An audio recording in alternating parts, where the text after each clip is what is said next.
ECW Wrestlepalooza 1997. I mean, holy shit. The show was crazy. Arguably the most significant ECW show up to this point in their history. We got the end of legendary rivalries. We got title matches all throughout the card. We got debuts. We got title changes. We got some of the most infamous segments to ever grace this great sport. It took a few months, but here in mid-97, ECW is cooking. So let's get in the kitchen and eat it. It's the Apron Bump Podcast. Yeah. And the hardest, talk around and disregard it. Strip you off the ground, show you what heart is. Standing strong and proud, nothing can knock this. Let's get started. Yeah. What's up, everybody? Howdy, folks. How we doing? Welcome to the Apron Bump Podcast. I'm your host, the hardest part of the ring, Kyle. How we doing today, everybody? We got a doozy on our hands, ladies and gentlemen. That was no hyperbole to open up this show. This is a very crazy show. Both the event we're talking about and the podcast episode gets a little dicey. But it's a fun time. We got Wrestlepalooza 97, and we talk about it in the show, so I won't get too deep into it, but the show is not on Peacock. And I was worried that maybe it was like, oh, is it just like a house show, fan cam kind of thing? But man, there are other reasons why I think it is not on Peacock, and we'll get into that. We got Terry Funk here defending the world title against Chris Candido. Was supposed to be Stevie Richards, but it wasn't, and that's a whole other thing in itself, which we get into. Stevie Richards, it may or may not be done with Extreme Championship Wrestling. Jeez Louise. BWO was so hot, and now, I don't know, but that's a thing. We got a weird main event for the tag team titles where somebody has a broken fucking leg. The TV title is all of the shenanigans involved. Shane Douglas, Taz, Chris Chetty, everybody is some of the most fun promo back and forths, and then a fun match to follow that. We got the continuation. Rob Van Dam at this point in the company is probably the hottest thing going at this point. He, in the timeline of wrestling, Rob Van Dam just maybe a week or two before this showed up on Monday Night Raw with Jerry Lawler. He was like, Jerry Lawler's guy, his representation, his representative, or his mentor, mentee, whatever it is, right? It's crazy to see 1997 RVD in 1997 Raw. We get into all that, and that has major implications on the show. May or may not be the best segment of the year. Speaking of bests of the year, worsts of the year, just the year in general, make sure you stay tuned to the end of the podcast, where the hardest promotion battle of 1997 continues, where we pit ECW up against WCW and WWF. Looking at this point in time in 1997, we see who's doing the best in 1997. We see who's doing the worst in 1997. We'll look at the matches, the characters, the storylines, the overall vibes of the show. We get into it all. We'll grade the show. That'll factor in. We got a whole point system. Whichever company has the highest score at the end of 1997 will win a championship belts purchase by yours truly. As you can see behind me, we got the old WWF Intercontinental title, because WWF was the hardest. In 1996, who will be hardest? Who will be the most erect, the most turgid? In 1997, my cats, I think, are fucking each other up. I'll deal with that later. But spoiler alert, there's definitely going to be some updates to the scoreboard here. There's at least one new best, like in terms of either a match, a wrestler, a character, or a segment. At least one of those, you're going to find that on this show. And I'll let you kind of try to figure out as we go along here. But Stay tuned to the end of the podcast for that. What else? What else? Follow me at Apron Bump on all the social medias. If you like this type of episode, you like ECW, if you just like mid 90s, late 90s wrestling, I suggest you go to apronbump.com. You go to the episodes tab and you can select whatever promotion or era you'd like to hear me chronologically recap with various podcasts, guests, wrestlers, people in the industry, just some buddies of mine. Feel free to check out whatever, whatever timeline you'd like. You can select ECW or you can select Wrestling Wars of the 90s, which puts all three of these companies into one timeline, and you can chronologically relive through it or live through it for the first time, as am I at this moment. It's a good old time.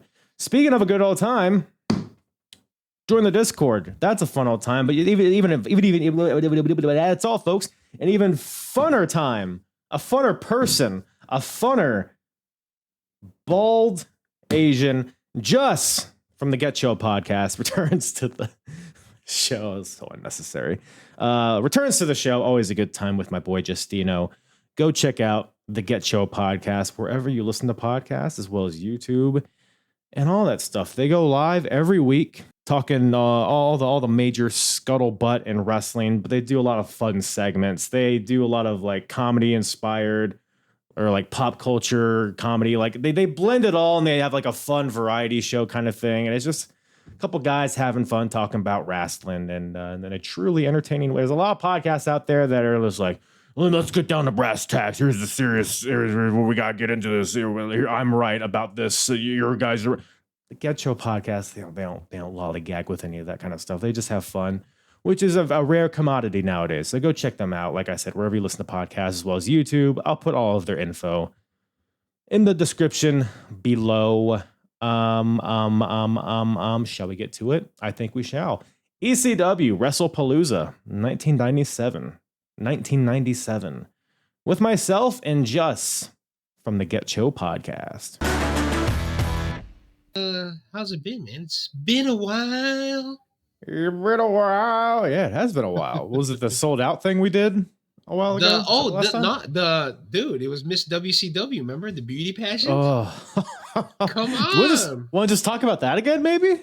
Dude, come on. I mean, revisit I feel like it. The runner-up should have been the winner. You know, it's like one of those things. Like the more you watch it, you like find something new every time. So I feel like it's like a good movie. You know, you hear people out there. They're like, "Man, did you think Ariel was fine? Did you think Snow White was fine?" And I'm like, they're like animated characters. Yeah, so I'd say like the. I mean, some people are into that. I mean, it's a whole porn category.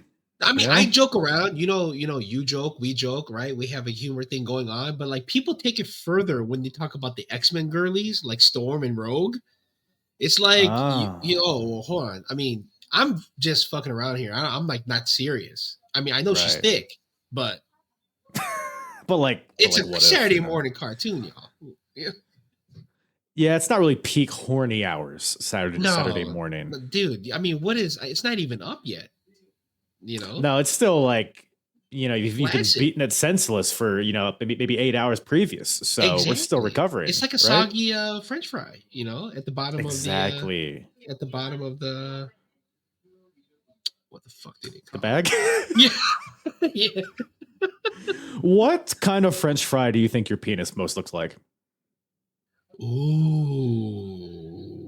Yeah. Okay, well, like it depends. It depends during the day, right? Right now, it's like a steak fry. Since you showed up and I seen you in my my eyes and I get to look at you, you look at me. Please. It's like a steak fry right now. But most days, crinkle. Oh, not like a shoestring fry, I think they're called like the really small, like the. I think so. Skinny, I guess. Dude, by the way, do you like those? You ever seen like those chips where they look like they're wood chips? They look like they're wood chips, right? But they're actual chips. Right. Like the sweet potato chips? Yeah, they're like long potato chips. I don't know about those, but I had these veggie. So there's veggie straws. Oh, I've seen them. Yes. And then there's veggie sticks. I forget. I think it's veggie sticks. They're like the shoestring variety, and they're way better Okay. for whatever reason. So I think I'm pro shoestring. If that's what the question is, Okay, I'll remember that next time I make a care package for you. You know, right? Send me a picture of your penis and some shoestrings and see what so I can compare. I appreciate it. I mean, that's the kind of care that I need. Hey, that's what I'm here for. You know, saying TLC. You know, TLC, tables, ladders, chairs. Speaking of which, you know who had some of those? ECW.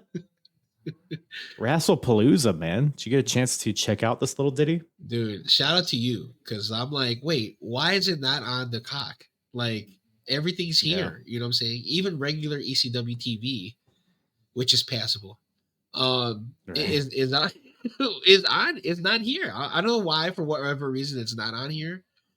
So I think, because I had the same concern too when you mentioned, you said you're like, is it on Peacock? And I looked and it wasn't. I was like, oh no, is this like a? Because I've only ran into that situation once. Like you said, all of the ECW stuff's up there, but the only time that I tried to find something and it wasn't up there, it was like a fan cam show. Like it was like a house show kind of deal. Right. Oh, right. So I was like, oh shit, is it gonna be one of those shows? But it ends up being like the complete opposite. I mean, probably one of the most significant. I don't know. I mean, maybe that's just me. A portion of it was like a fan cam, and then it picked up. It picked up at some part. Yeah, I mean, the quality is still, you know, it's a little sketchy. Let's not. This doesn't fucking, you know. We're not even hitting megapixels. We're not even you know what I'm saying? No. This isn't when Ezekiel Jackson was champion. We're not at that quality yet.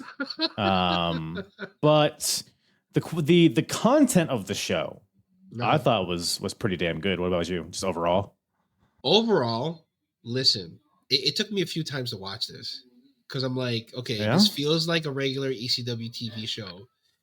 And then when it starts picking up with the whole thing with Taz and Sabu, obviously the Raven and Tommy Dreamer stuff.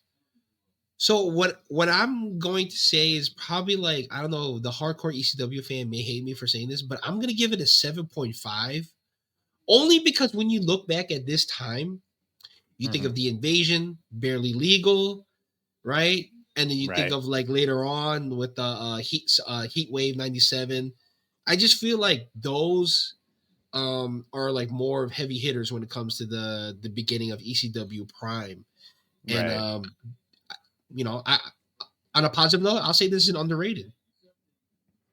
Sure. Yeah, no, I mean, I guess from my perspective, because I've been watching all of these shows chronologically since the beginning, since 94, and there are some dire times. Like early mid-90s ECW. Oh, dude, come on. Who's the big fucking Italian guy? There's Sal Baloma. There's just a bunch of like bullshit guys running around. I think Jimmy Snuka was even there too, right? At that time. Former ECW champion. That was like way early, but yeah. So it's been a sludge for the most part getting through this ECW. And this feels like maybe because this is the first show after, like the first like super show after Barely Legal. Yeah. So I feel like they're kind of entering a new era here. And we see that like with a lot of things that happen on this show. There's a lot of things of significance that happen on the show in comparison to past shows that I've watched. Oh, for sure. Now, if we're talking like just the pure wrestling quality, like it's an ECW show. It's kind of, you know, par for the course. Although there is one match on the show. Lately, Dynamite hasn't been good. I watched this over Dynamite. You know what I'm saying? Yeah, no, I mean, when did I watch this last night? So I watched this over, what's on Sunday? TNA. This past Sunday? Sunday there was nothing, but they had TNA had a sacrifice. Collision was Saturday, which have been good. Collisions wasn't there like a Sunday Collision? Wasn't that a thing? Wasn't it like the March Madness Saturday and then the Slam Dunk Sunday and the fucking All-Star Game weekend? what's the hook? What's it called? The hook. Was it Magic Irving? No, Skyhook. Skyhook Sunday. Skyhook Sunday or something, right? No, yeah. I don't remember anything happened this past Sunday, but yeah, I mean, I like you said, like it's definitely an underrated show when you talk about ECW shows. Well, there's a lot that I like, but there's some that I don't like, some that I do like, and that's why we're here to talk about it. I guess let's discuss. Let's debate. Let's dive into it. Okay, let's digress here. Let's digress. So the ethos and the pathos of Rick Rude's mustache. What thoughts? You know what? When you think of super thick mustache, Rick Rude's mustache has to be right there. I mean, it's on a gradient scale, it's 9.8 for me. It's almost perfect. It's scale, almost perfect. It's almost we're perfect. bringing in statistics or whatever the hell. I like it. I like it. He's got his spreadsheets all open. I mean, we're here to get I mean, into he it. looks like the stepdad, like the quintessential stepdad. You know what I'm saying? Like, I'm taking over now. Yeah. Like, I'm a better father than your past dad. Like, he's still got the body, right? He's still got the stance, still got the look. So, I mean, come on. Underrated, by the way. Underrated. I mean, when it comes to mustache rides, of course you need the mustache, but you also need like this section right here. This is what I lack, right? Let's see, because Rick Rude does this little number right here, and for whatever reason, it feels like it's just it's made for cunnilingus. Oh yeah, and then, so. I mean, he does have that 1970s porn vibe. You know what I'm saying? Ron Jeremy's esque yes, type, you know. He looks like he pees really loud. Yeah. Like he has one of those thick ones where it's just like a cannon. Right. And the stature is solid. You ever seen one of those guys that have just a solid statue when they're like urinating? Oh yeah. What do you think about this? Guys at the urinal that like have their hands at their hips while they're peeing. Thoughts? I mean, they're a territory type of male. You know what I'm saying? They don't want you to come in their section, which I understand. Right. You know what I'm saying? Your space, your space, your comfort, you know, and I'll wait. With me, I don't use the urinals. I go to the stall. You know what I'm saying? Right. But you pull your pants all the way down to your ankles and leave the door open, Hey, right? Listen, I'm not gonna let everyone know what I do in the stall now. That's just a little confidential. Right. After the show, we can discuss and share photos. Yeah. We'll cut that out. We won't let anybody know. That's fine. Yeah. It's fine. No, you can let them know. I mean, just not right, you know. Not so bluntly. Not for free. There's a price for everything. Well, anyways, Rick Rude's here. Show opens up. Huge ECW chants as per usual for this era. Just, I mean, when was the last time you watched an ECW show, by the way? Oh man. I think it was Guilty as Charged 98, but that was like 2-3 years ago. But that was like to me, I feel like that's like I feel like that's an easy cop out, right? Because I feel like in '98, like everyone who is into wrestling knows ECW. So like to see, kind of like a crowd that doesn't really, that's kind of like in the hub of before they become famous. The groundswell, yeah. It was just crazy. I mean, it's everything that people talk about. I mean, it's ECW. I can't just imagine how much it smells in there though. But I mean, other than that. It's gotta be so hot too, hot and sticky. Dude, there's people in sweaters. It's fucking May. What are we doing? Yeah. Was it like just a cold May evening? Like long sleeve, shirts. They didn't feel like putting deodorant on, I guess. Just went with that route. Dude. I don't know, man. But the crowd was hot. I mean, this is everything you asked for in the ECW crowd. You know what I'm saying? Right out the gate, yeah. I mean, the way it opens up, it's ECW chants. You got Joey Styles in the middle of the ring. It just brings you right back. Dude. Joey brings out his commentary partner because he's usually by himself, but now he's got old Rick Rude by his side. At least for like the last half of the show, I feel like he wasn't like in the first couple matches. I don't know. They run down the show. Rick makes Joey do the little hip swivel. Kinda. I don't know. Man. Joey Styles, I feel like low key could put a hole in a wall. You know what I'm saying? Listen, that people like Joey Styles, like you don't want to see them angry. Yeah. Like it's always like the super nice person that you never want to see them angry. They'll go to the extremes. Well, that's why he's here. I mean, it's not called melancholy championship wrestling. I knew you would like that. You always come with the cleverness. That's why I bring you here. Come on now. You bring it out. Hey, man. Well, speaking of bringing it out, Stevie Richards is out. He was originally scheduled to fight for the world title, but my man's allegedly has a spinal injury. Dude. And he is unable to wrestle, and Chris Candido is going to take a spot, which we'll talk later. But do you remember this at all, like, at the time? Because Richards wrestles 5 months after this in WCW, so I don't know what all the hubbub's about. Because in Barely Legal, he was in the championship match, right? And that's just by Wikipedia. That's where he got injured. Right. I guess it was when he got a guardrail slammed on his back and neck, and he had to get surgery or whatever. But I guess it wasn't too serious. Yeah, because I mean, like the what he was diagnosing himself, I was like, how are you even standing? You know, you're talking about like spinal. You're talking about like all these injuries. Right. Like it's like you clearly like bend and walked into the ring, like all of that shit hurt. You know? So I think this might be a stretch. I'm wondering, was this like a parody of the Losing My Smile thing? Yes, I was gonna say that, dude. Yes. I don't think it was like on the nose enough though. Like he wasn't like it wasn't. No, he would have like came out with like a brown jacket or whatever and said something of similar, like a similar line, but it didn't seem close enough to be a parody. But it reminded me of that for sure. No, because he mimics Shawn Michaels moves right in the BWO. And he looks like him. Yeah, he does a super kick, the Stevie kick. The Stevie kick, right? Everything that he does is very like, mocking Shawn Michaels. And so like that's the first thing I thought about. Because like the way he spoke and it was all slow and he was trying to cry like Shawn Michaels did.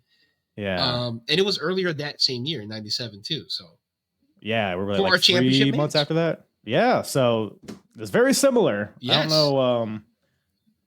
I would say maybe not directly parodying it, but I think he's trying to like set up a future storyline for himself, maybe. But he leaves ECW, so maybe not actually. Yeah, it's adjacent. It's adjacent. I don't know. Call in if you know. Call the hotline. Get your parents' permission first. But yeah, so he goes. He's pretty much done with ECW, which is crazy. For whatever reason, I thought the BWO had more longevity. You asked me earlier if I remember any of this. I remember this point in the ECW documentary that came out, the double disc, the Rise and Fall that came out, right? Which I got for Charlie's birthday for Secret Santa a while ago. Nice. Yeah, because we're homies. And oh, you know him? Oh, you guys tight like that? Oh yeah. Oh my. That's not what he tells me. Yeah. Don't listen to our TNA He's episode. Of a different type. He's thinking of a different type. Oh, see, he gets those confused. Yeah. No, but I remember that point is when because basically Raven's going to WCW at this time. Yes. And I think they wanted to bring Steven Richards in also, right? And I think they did briefly. Was that okay? And I remember that's where he becomes part of the flock for a little while. Right. So that period, I think that's what we're in right now. Yes, because Raven, and we'll touch on that when we get to it, but this will be Raven's last match as well. So again, just more major happenings here in the ECW. Yes. But speaking of major, fucking Chris Chetty, man. Dude, come on. Conchetti. Bring out the Conchetti. Conchetti. Oh man. Chetty. Fuck. There's something else there. Cheddar cheese. You could do Chetty Alfredo. Chetty Alfredo. He looks like Chetty. He looks like his wrestling name should be Chetty Alfredo with that fucking hair. By the way, his hair. The crowd is chanting, "What Kramer or Let's Go Kramer." Yeah, he looks exactly like Kramer. But fast forward to 2025, and that hair is back in style. So he knew better than us. You're not considered there's so many Tinder profiles with that same hairstyle. Right. I mean, I haven't been on the men's side of Tinder in a while, but Me neither. Yeah. But we did do a heel Tinder sweaty session on GETCHO podcast, so check that out. I liked it. But man, we got a ECW TV title match on our hands here. We got the champion Shane Douglas with Francine taking on Chris Chetty. Francine comes out wearing like a snake skin jumpsuit. Dude, I'm just sure wore the same outfit. At least the pants. Right. Do you remember what Joey Styles said in relation to her outfit? No, because what did he say? I'd like to see her shed. Yeah. You gotta give him credit, man. You gotta give him credit. I don't actually. So they're out here. This is pretty much just a glorified squash match. Shane's like, well, first of all, he like looks over at Rick Rude and is like, "Hey, old man, this is how you do it. Cut the fucking music," because Rick Rude, he's like, "Cut the music" when his show started, and Shane's like, "I'm add fucking to it." Which, by the way, we're gonna touch on this more too. I think this is why Wrestlepalooza 1997 is not on Peacock, because this show is just laced with profanity from start to finish, to the point where you can't bleep out everything. Otherwise, it'd just be it'd be a silent movie. True. So I'm guessing that's why, but I don't know. Yeah, I mean, I guess when you think about the crowd chants and them cutting promos, it's just like it's hard to beat because it's like within a phrase or within the sentence. Yeah. But she's a whore. She's a whore. That's what they're chanting here. Right? At Francine. Well, I feel like also they have also had left some stuff like that in in Peacock. Like, because if you watch some of the ECW hardcore TV episodes, they're almost at the same level, you know? Yeah, they're really inconsistent with what they bleep and don't bleep. Yeah. Yeah, I mean, like, I think like on one of the hardcore TVs, they were chanting like slut for a while for yeah, crack whore. Yeah, even worse. Yep.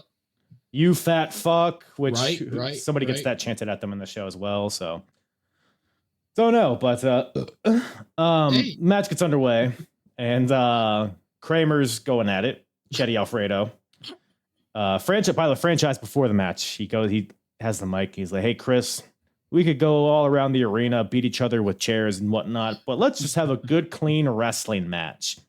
And who's the first fucking guy to pull out a chair in this match? Of course, it's Shane Douglas.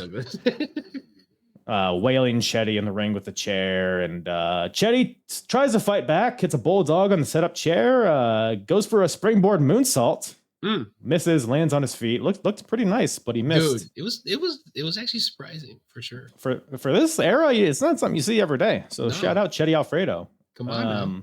But then Shane Douglas hits perhaps one of the worst finishers of all time, the Bailey to belly, for the win. I think Bailey even does a better belly to belly. Yes, she does. She got more air. There's more oomph when she slams the person. It's just it's not even a suplex. He just kind of just brings them down. He hugs them and just brings them down to the mat and canoodles them to sleep. And that's how he gets the win. Right. But maybe that's smart. My thing about Francine and Shane Douglas is I feel like they were a very underrated power couple, right? When you think of the championships and the promotion at the time. And I also feel, I don't know about you, but I feel like Triple H took parts of this to make the Stephanie McMahon Helmsley era. Oh, I didn't even think about it. Because the Shane Douglas Triple H comparisons have been made before, and that's what I always think of.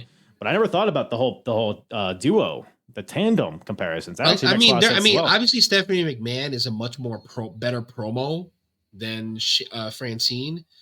But the whole sticking up for Triple H and because Francine does that a couple of times and if you keep watching when he becomes a world champion, she gets involved, much like Stephanie McMahon does. Right. Well, that's what women are there for in wrestling in the 90s, to be meat shields. You know what I mean? Boots, wrestling boots, knee pads, toots. Get out there and have a cat fight. Mash clams. I don't know. Any other comments on the Chetty stir in his failed TV title endeavors? I was I didn't expect much from Conchetti, but I was like, this guy can go. This guy's not bad. Also, further did some independent research on him. He is Taz's cousin, legitimate cousin. Oh, I think I heard that somewhere, but I forgot about that. Oh. So I believe he was trained by Taz too, and obviously because of the Taz bloodline, he is Hook's uncle. Oh, so do we get a Chris Chetty cameo in AEW? I don't see why we haven't got one. To be honest, it's everybody's it's overdue. It's long overdue now. Just making sure he's still alive. Okay, he is. All right. He used to go by GQ Gorgeous. GQ Gorgeous. Yes.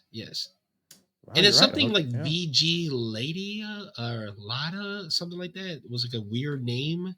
Chris Van Delay. There you go. Yes. Do you know where he's billed from? Where? Mount Climax. Ugh. Well, come on. Okay. Put that on a t-shirt. Man. Hey, come on. Everyone's gonna get a little wet. Everyone's gonna get a little wet. Shout out. Yeah, I mean that it's not dry Alfredo. It's a sauce. It's melted. Yeah. It's not the shaky cheese. No. Nah, it's not that. It's not that. Oh man. But speaking of shaky cheese, you know who likes shaky cheese? Italians. Speaking of Italians, we got the FBI here. Little Guido. And Tracy Smothers. Little G. Taking on the Pit Bulls, of course, the team of Pitbull number 1 and Pitbull number 2. Man. Dude. A lot going on here. Thoughts? Dude, when you see, this is the part where I was talking about fan cam right here. This match, even though I feel like I've always respected Little Guido, right? I've always respected him and his work and everything that he does. Nunzio, exactly. Because he is kind of like a GETCHO certified type of wrestler, right? Like he can wrestle, he knows what to do. He's an in-ring general to some extent, and he brings the humor, right? Because he knows he's just there to entertain, right? So like I feel like he doesn't get enough credit like he should. Because especially in this match, he was like the only one bringing out a 5-star wrestling match. You don't think the Pit Bulls were no bringing the finesse to this one? No, the Pit Bulls were definitely high on on whatever illegals they were definitely sniffing or using a syringe or possibly liquid-fied versions. Oh, Alfredo. Yes, none of them got me like, oh yeah, they can wrestle. All due respect to the Pit Bulls. Pitbull Bald, which I think is number 2, right? Yeah. So Pitbull 2 is actually, look, he's not good, but he has this like Goldberg kind of vibe to him. Like he had a bit of a singles run. I see it. Because Pitbull number 1 was out with a neck injury for a while. So Pitbull 2 had a little run. I think he was even TV champion at some point. He was always like kind of chaotic and clunky, but it kind of worked with his style. So I think he kind of showed some promise, but I think them as a tag team is probably where they should be. Nah, this is definitely like you don't want to see who let the dogs out. Yes. Shout out Baha Men. Right? Is it Baha Men or? Yeah, it's Baha Men. What else do you think Baha Men is do? it? Wait, did they let them out? Let the well, dogs I'm just out? they were the ones asking. To be honest, because this is an independent research for anyone. There's actually been a lot of like court cases on who actually made that song. Oh, is this true? Yeah, this is true. Yeah. Is there somebody else that claimed to have made? There's song? like a lot of people. A lot of people were talking about who let the dogs out. Yeah, there's a lot of people that said that they made that song first.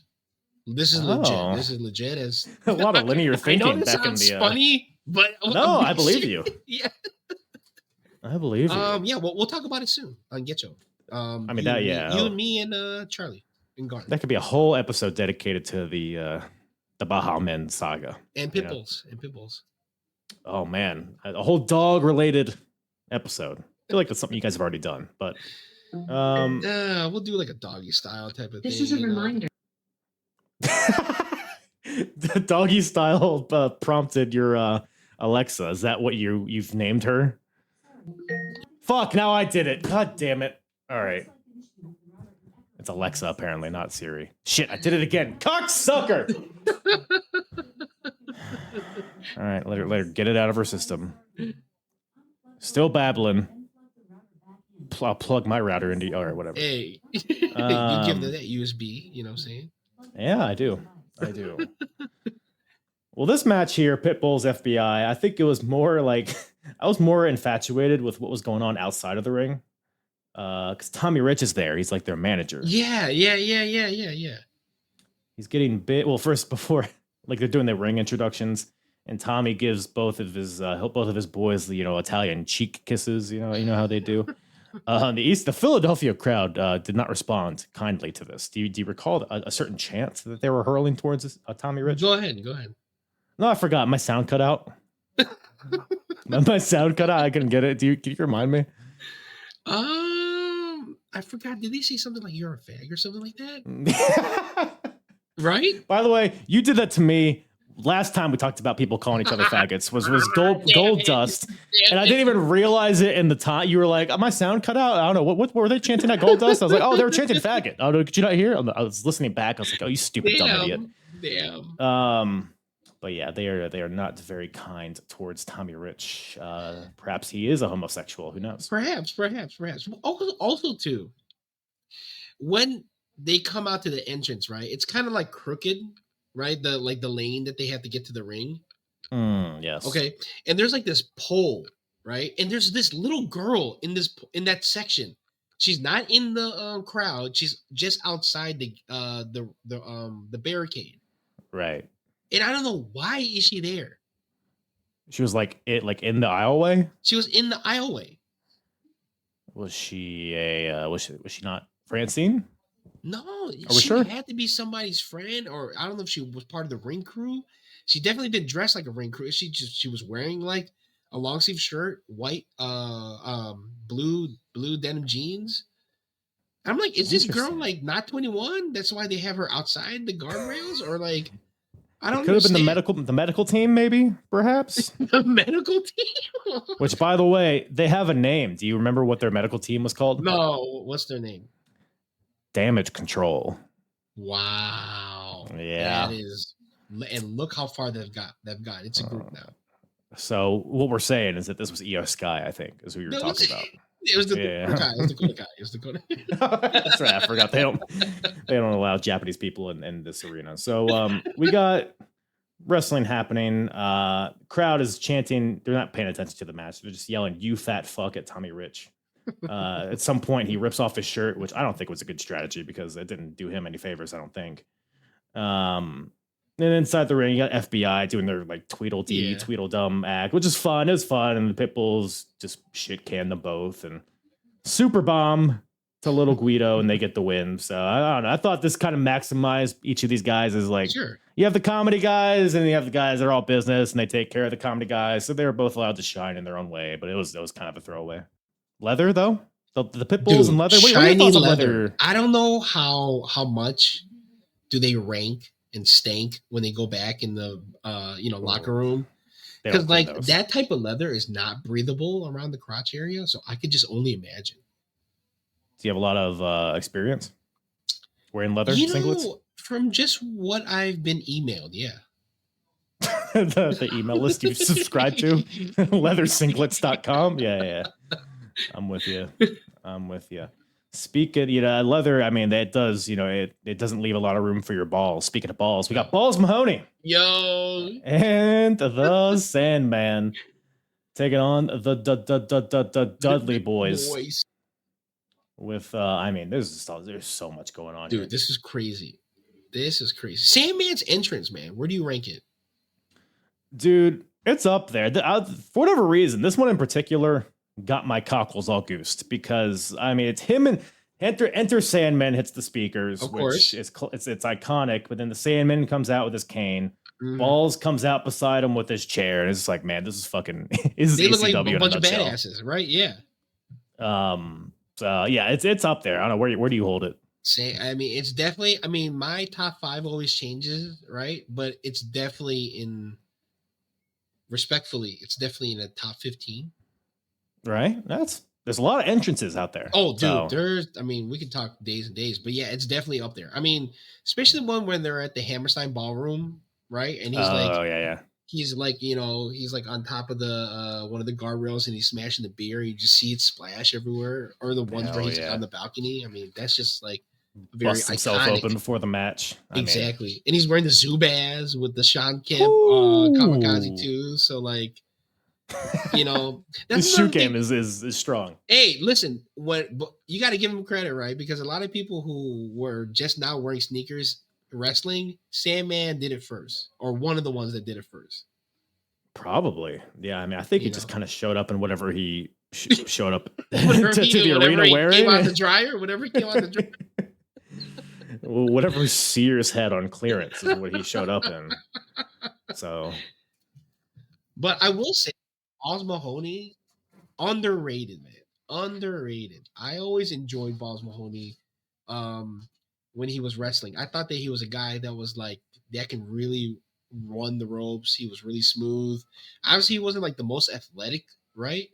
Right. But I thought when it came down to like, brawling and putting on a match and on a promo, I thought he was great.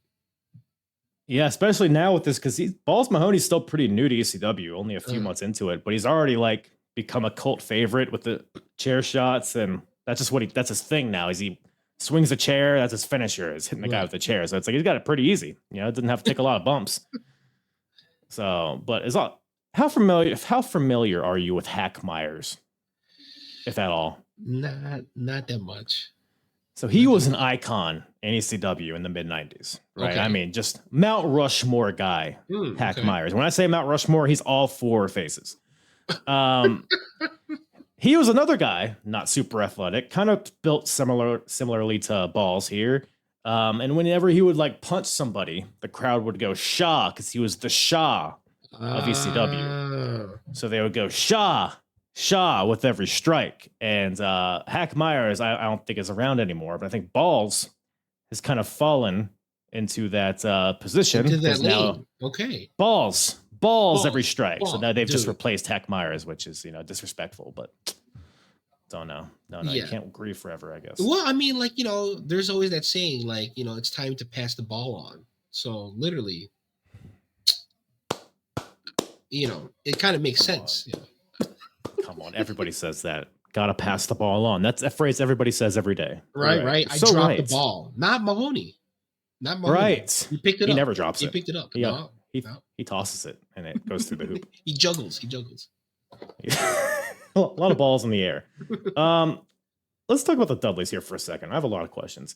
Go ahead. So we got the Dudleys here, obviously Bubba and Devon, and they're accompanied by Big Dick, Sign Guy Dudley, and Joel Gertner, who is like their personal ring announcer.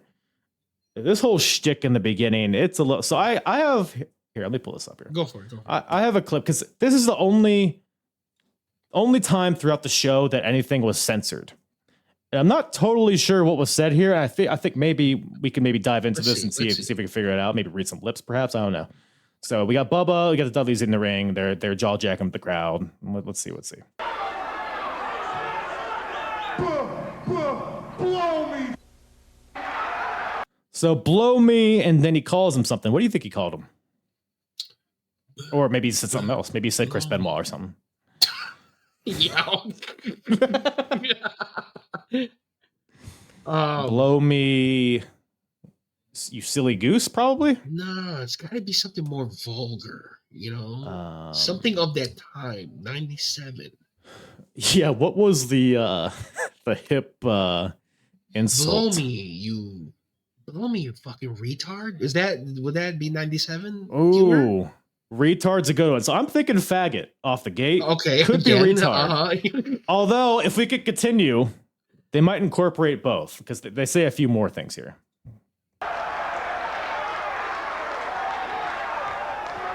Okay, this is unnecessary. Okay, that was just the whole sentence. That was what could he possibly have said? Hey, wait, is it Bubba Ray? That's obviously still talking, right? That they're bleeping out. Yes. So maybe he stuttered through it. Maybe that's why it took so long. Maybe. Don't know. Let's see here. Where's your signs, boy? Leave him alone. It took Bubba Ray fucking Dudley to take the fucking sign guy out. You nothing but a special needs reject. Here, I'm gonna try to get into those lips real quick. Get into it. Massage it first. You nothing but a. So it seems like it was a 2-word insult. It seems like faggot was the first word. Is it? So what would be the second word? Master faggot? the grand faggot.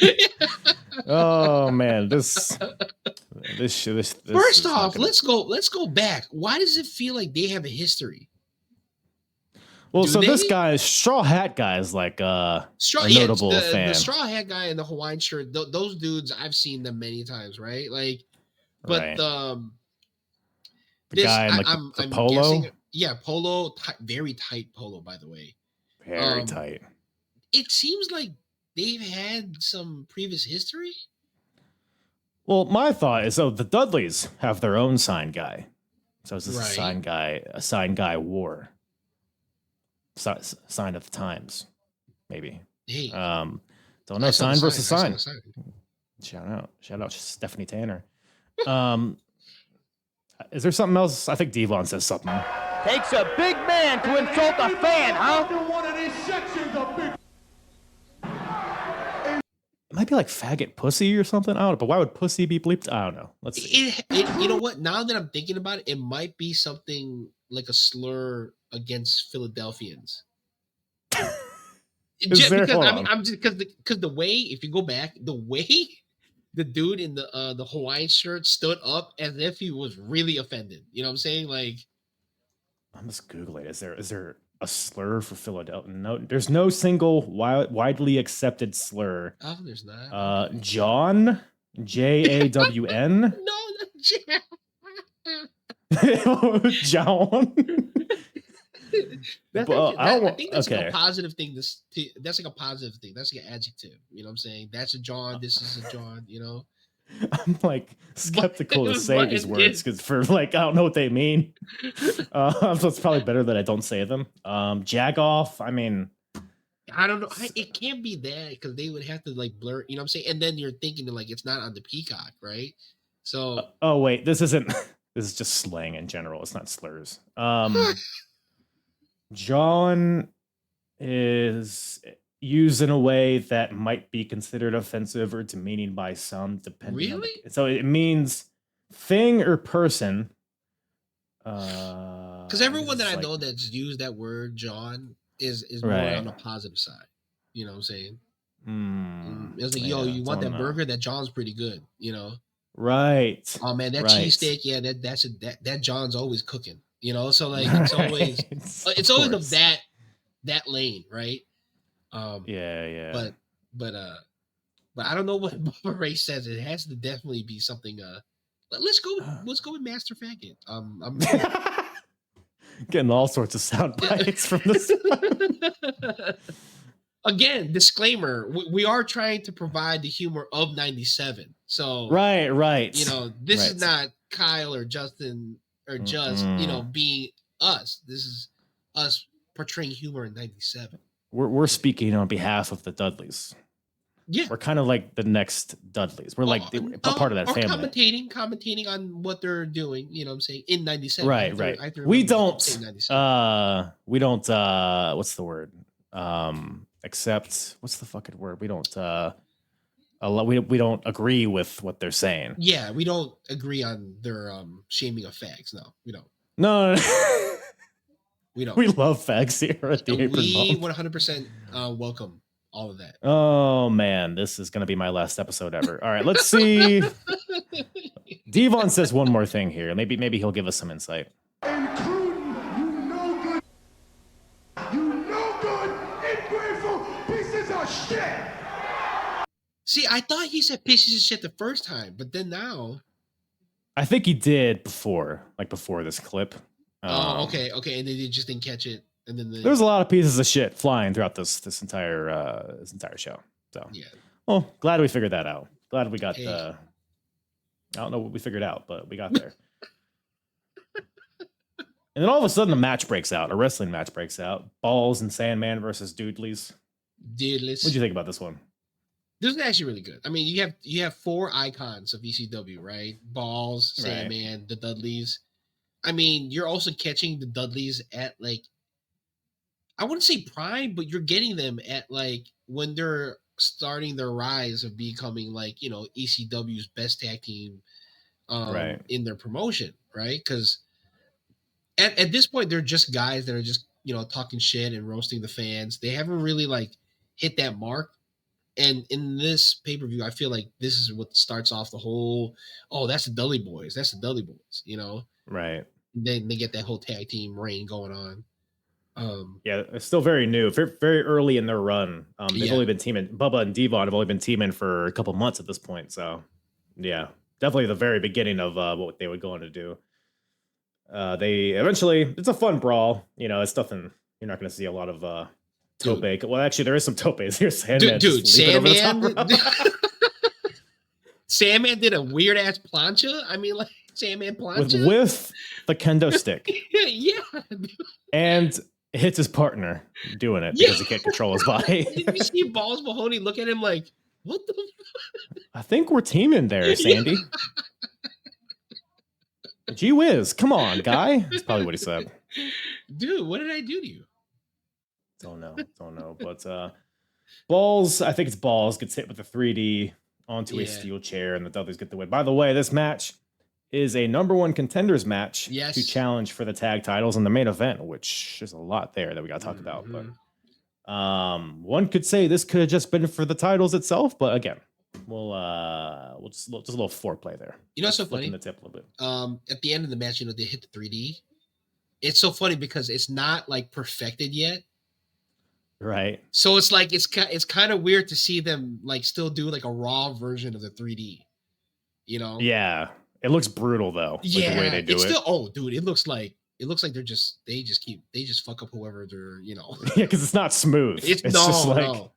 maximum I mean, later damage. on when they keep doing it, they get it to the point where like Bubba Ray's outside the ring and Devon hoists the guy and he gets in the ring and the timing is just so much perfect. Yeah. As, like, it goes on, but to see a raw version of it is like that looked like that fucking hurt, you know?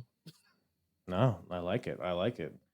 But man, we got the ECW world title on the line here, just in the middle of the show. They got the champion, Terry Funk, defending against Chris Candido. Desperado.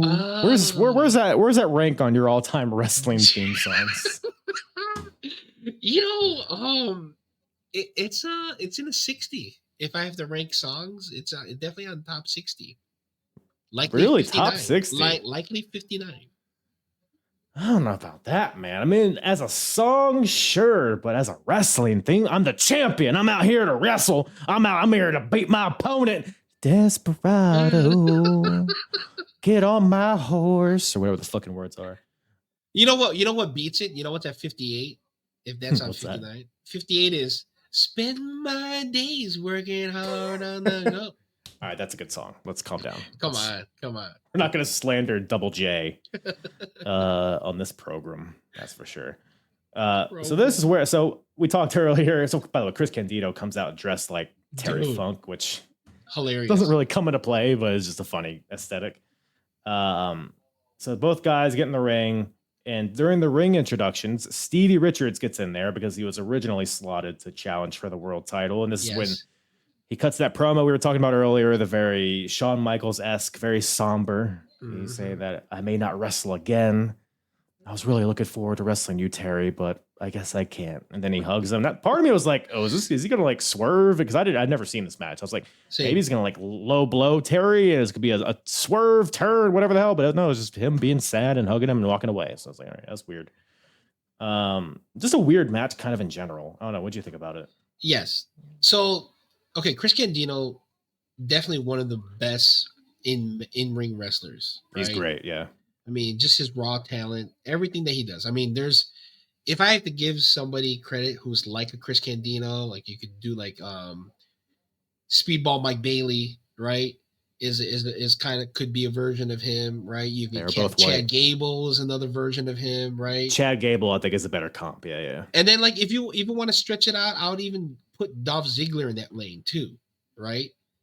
Both because blonde. Dolph Ziggler, like in ring and his athletic ability and the way he runs a match is very Chris Candido-esque, right? And also too, like Dolph Ziggler really never get the credit either, you know. Sure, yeah. So and plus they're both blonde. That's is another comparison. So, but the thing is, like Chris Candido in the Terry Funk match, I could see where they were going with it. At first, they started off with the whole mimic thing, right? Yeah. Which I haven't seen so much mimicking since like Doink the Clown in WrestleMania 9. Right. And But I think that's what they were paying homage to. maybe. But like it started off like that, and I thought it was gonna lead into some hardcore type style because you know, if you're trying to be like Terry Funk, might as well go all the way. Right. And it just never went that way, you know. Well, I think he tried to. Chris did. They tried to. Because it did. The match started off very wrestle heavy, just headlocks and headlock takeovers, collar and elbow tie ups in the ring. I think it progresses to a brawl outside of the ring. Yep. And God bless Chris Candido. He tries to, so he sets up a chair on the floor, sets it up. And then the idea is that he's going to pile drive Terry Funk on the setup chair. But here's the thing, folks. The seat of a setup chair and Terry's head and a pile driver on the same height. So he just sits down in the chair. I don't think he thought that one through. And then his head just did like a little ding. Like it didn't even it was literally just fell over. Like I think Chris got the worst of it. And then he's like, Chris, I think, no, please. Don't forget when they're outside, they set up a table. Dude. Right? And then I don't know, Chris Candido throws Terry Funk onto the table, right? But Terry Funk, I don't know where I think he got brought back to a time where he was slip and sliding, because that's the move that he tried to slide across the table. And I don't know if that momentum tweaked one of the legs, right? Because when they started to do a pile driver or position, they couldn't even get it off because the table broke. Dude, okay, so Chris fucks up on one pile driver on the chair. Then he's like, don't worry, I'm going to get him with this pile driver on the table. Nope, that goes awry. And then he has to, like, he gets him in the ring, and it's like 3 pile drivers in the row, just regular, which is like, all right. Where did that table come from? Those are like the tables that you put in front of like the entranceway. You know what I'm saying? Like, it's not an I think it's like the bell table.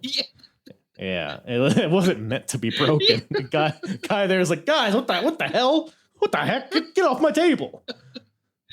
So I don't know. But yeah, the crowd's not reacting to anything, by the way, that's happening. What the hell is this? You know? The first like pop of the match is where Chris Candido, he like sets up 2 chairs and then a chair across it, like a chair bridge, and then he hits a neck breaker onto Terry, onto it. The crowd's like, oh, whoa, that was pretty neat. But then it kind of goes back to neck breaking. Being a whole lot of nothing. And then we get to neck break palooza. We get to neck break palooza right here. That's what this show. Pile drive palooza. Maybe even, perhaps. Oh, man. What'd you think about the finish? Dude, I thought that was horrible. Like, out of all these Terry Funk matches and Chris Candido matches, like, why did we have this long schoolboy, like, 8 count, but it was a 3 count? Yeah, it was like Terry goes to punch Chris. Chris, like, tries to block it, and he gets on his knees. Right. And then Terry locks in like a maestro cradle type of maneuver. And the ref didn't even register that it was a pin until like you said, like 5 seconds after. He was like, oh, I should probably count him. Oh, it's the finish. I should probably count him. And that's what gets Terry Funk the win. This random roll up out of nowhere, which I kind of liked it in concept, but in execution, it didn't really pan out well. As is pretty much this whole match. So I will say though, I had more of a fun time watching this than Roman versus Undertaker. Ooh, I need to watch that again. I mean, it's almost similar in some ways. You know what I'm saying? Like, yeah, Roman Undertaker was just depressing though. Yeah, it was just fair. And after like 5 hours of watching wrestling before that, it's like, really running out of gas there. But so no, and by the way, the crowd chants. The crowd was like, okay, it's time to get some snacks. Yeah, they weren't into this at all, but I don't know. They wanted Stevie, maybe is the thing, and they're mad that they don't get Stevie. I mean, I think it got a little pop too when like Shane Douglas and Francine came out, right, to like try to motivate Chris Candido or something, but triple threat, yeah, triple threat. Yeah. Oh, shout out. But boy howdy, I think the next match though makes up for it. We got loser leaves town match. Tommy Dreamer versus Raven. Who doggy? What a feud. What a couple of blokes out there doing the wrestling. So this is Ravens, I mean, it's very well known at this point that Raven's going to WCW after this, so everybody's kind of expecting Raven to lose this. I would think they're chanting like "you sold out" and everything. So, yeah.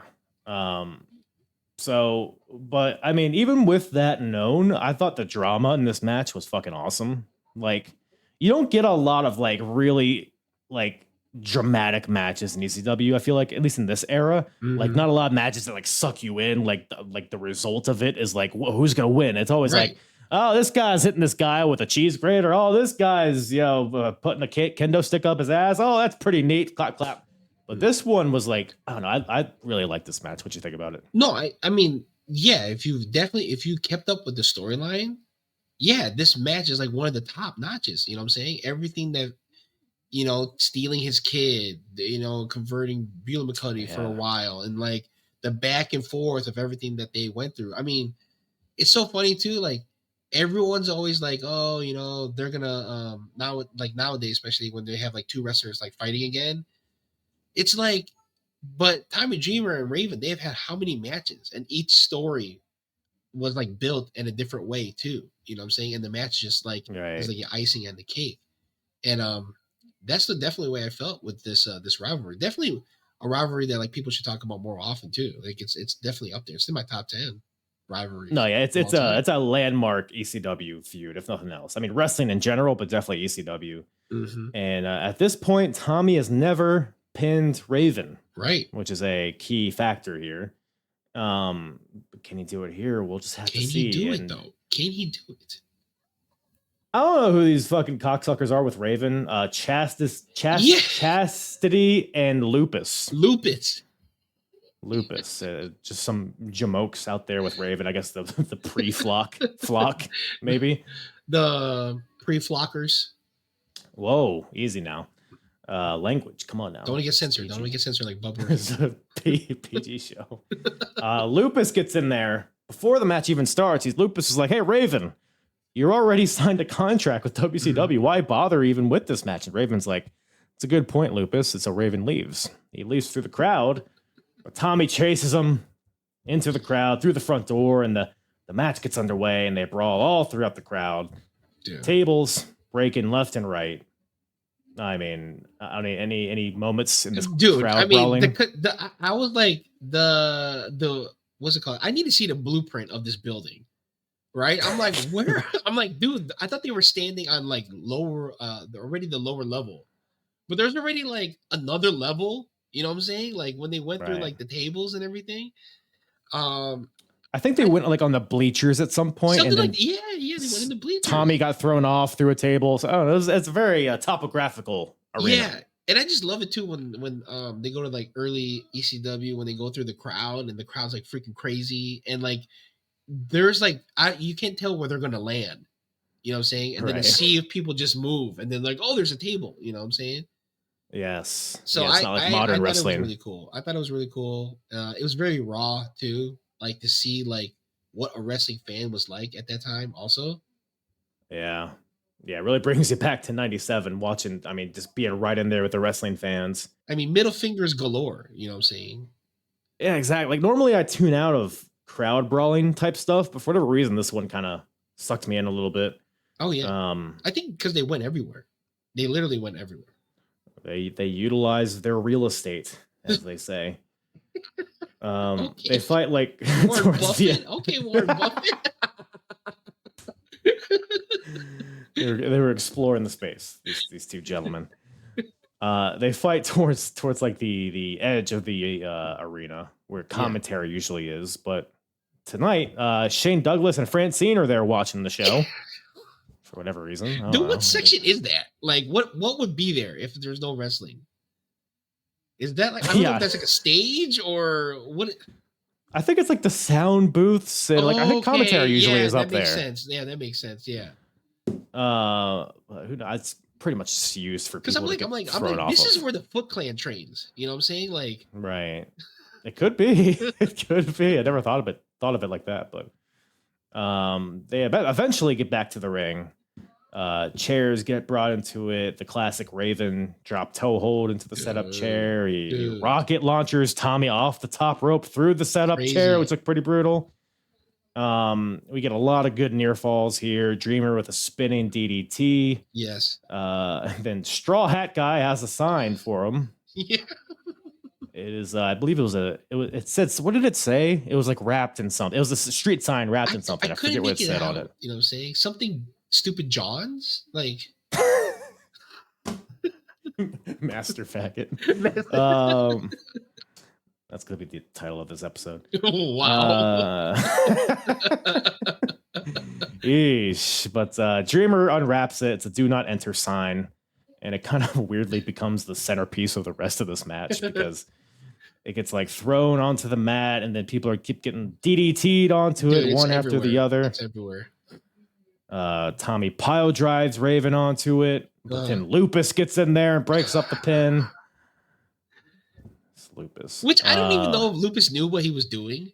You know what I'm saying? Like, I don't know if he like remembered what his role was, but it's like when he got in there, he was like, oh, you know. He didn't know it was a work. He was like really trying to protect his friend.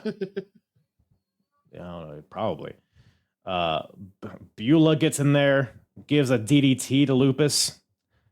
Just a sentence I've never said before, but and then Chastity gets in there, and now you got two gals in there, so of course they got a cat fight.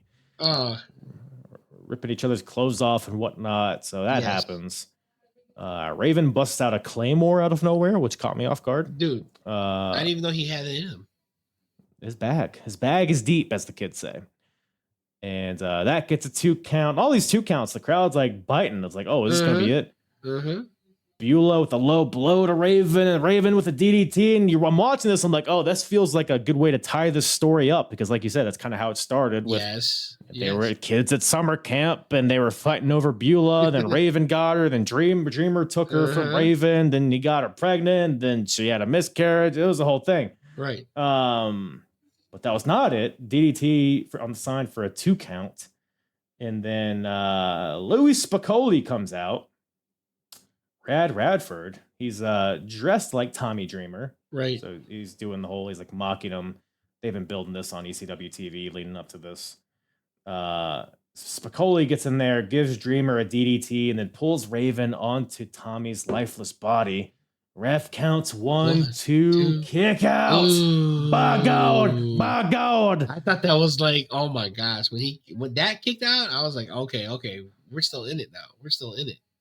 And I was watching this, I couldn't remember if Dreamer had beaten Raven. Like, I knew that was a thing going into this match, but I couldn't remember if he actually ever beat him. So I was like biting on each of these kickouts. So I was like, oh shit, that might be it. I mean, same here, because I was trying to think of a time when because I thought that there was a time where he did, but it was like a yes, and then they reversed it. Yeah, and they took it away, right? Like something like that. Bill Alfonso, I think, was the referee. Yeah, like, there you go. Yeah, overturned it. Yeah. So yeah, I mean, same thing. Like, of course, I'm like thinking I could predict one of the kickouts, but this particular one where he put him over and everything, and he kicked out, I was like, oh, okay, we're still going, you know. Like, it feels like, all these feel like they could be the end of the match. Like, oh yeah, totally. Dreamer kicks out, and then he comes back. He DDTs Louis. But then Raven takes advantage of this distraction, DDT's Dreamer onto the sign, 1, 2, kick out. Raven goes for another DDT, but then Tommy reverses, hits Raven with the Death Valley Driver, which is Louis' move. So he's doing a little turning the tables, so to speak. Onto the sign, Tommy then pulls Raven up, hooks him in. Crowd like almost gets hushed for a second, and Dreamer yells, EC fucking W, and then hits the DDT onto the sign for the 1, 2, 3. My goodness. Tommy Dreamer finally beats Raven, and Raven has to leave town. Fly the coop. Fly the coop is a term. Yeah. Get out of Dodge. Get out of Dodge. Right. Who gives a rat's ass? Wow. Yeah, that's a good point. You know, get a grip.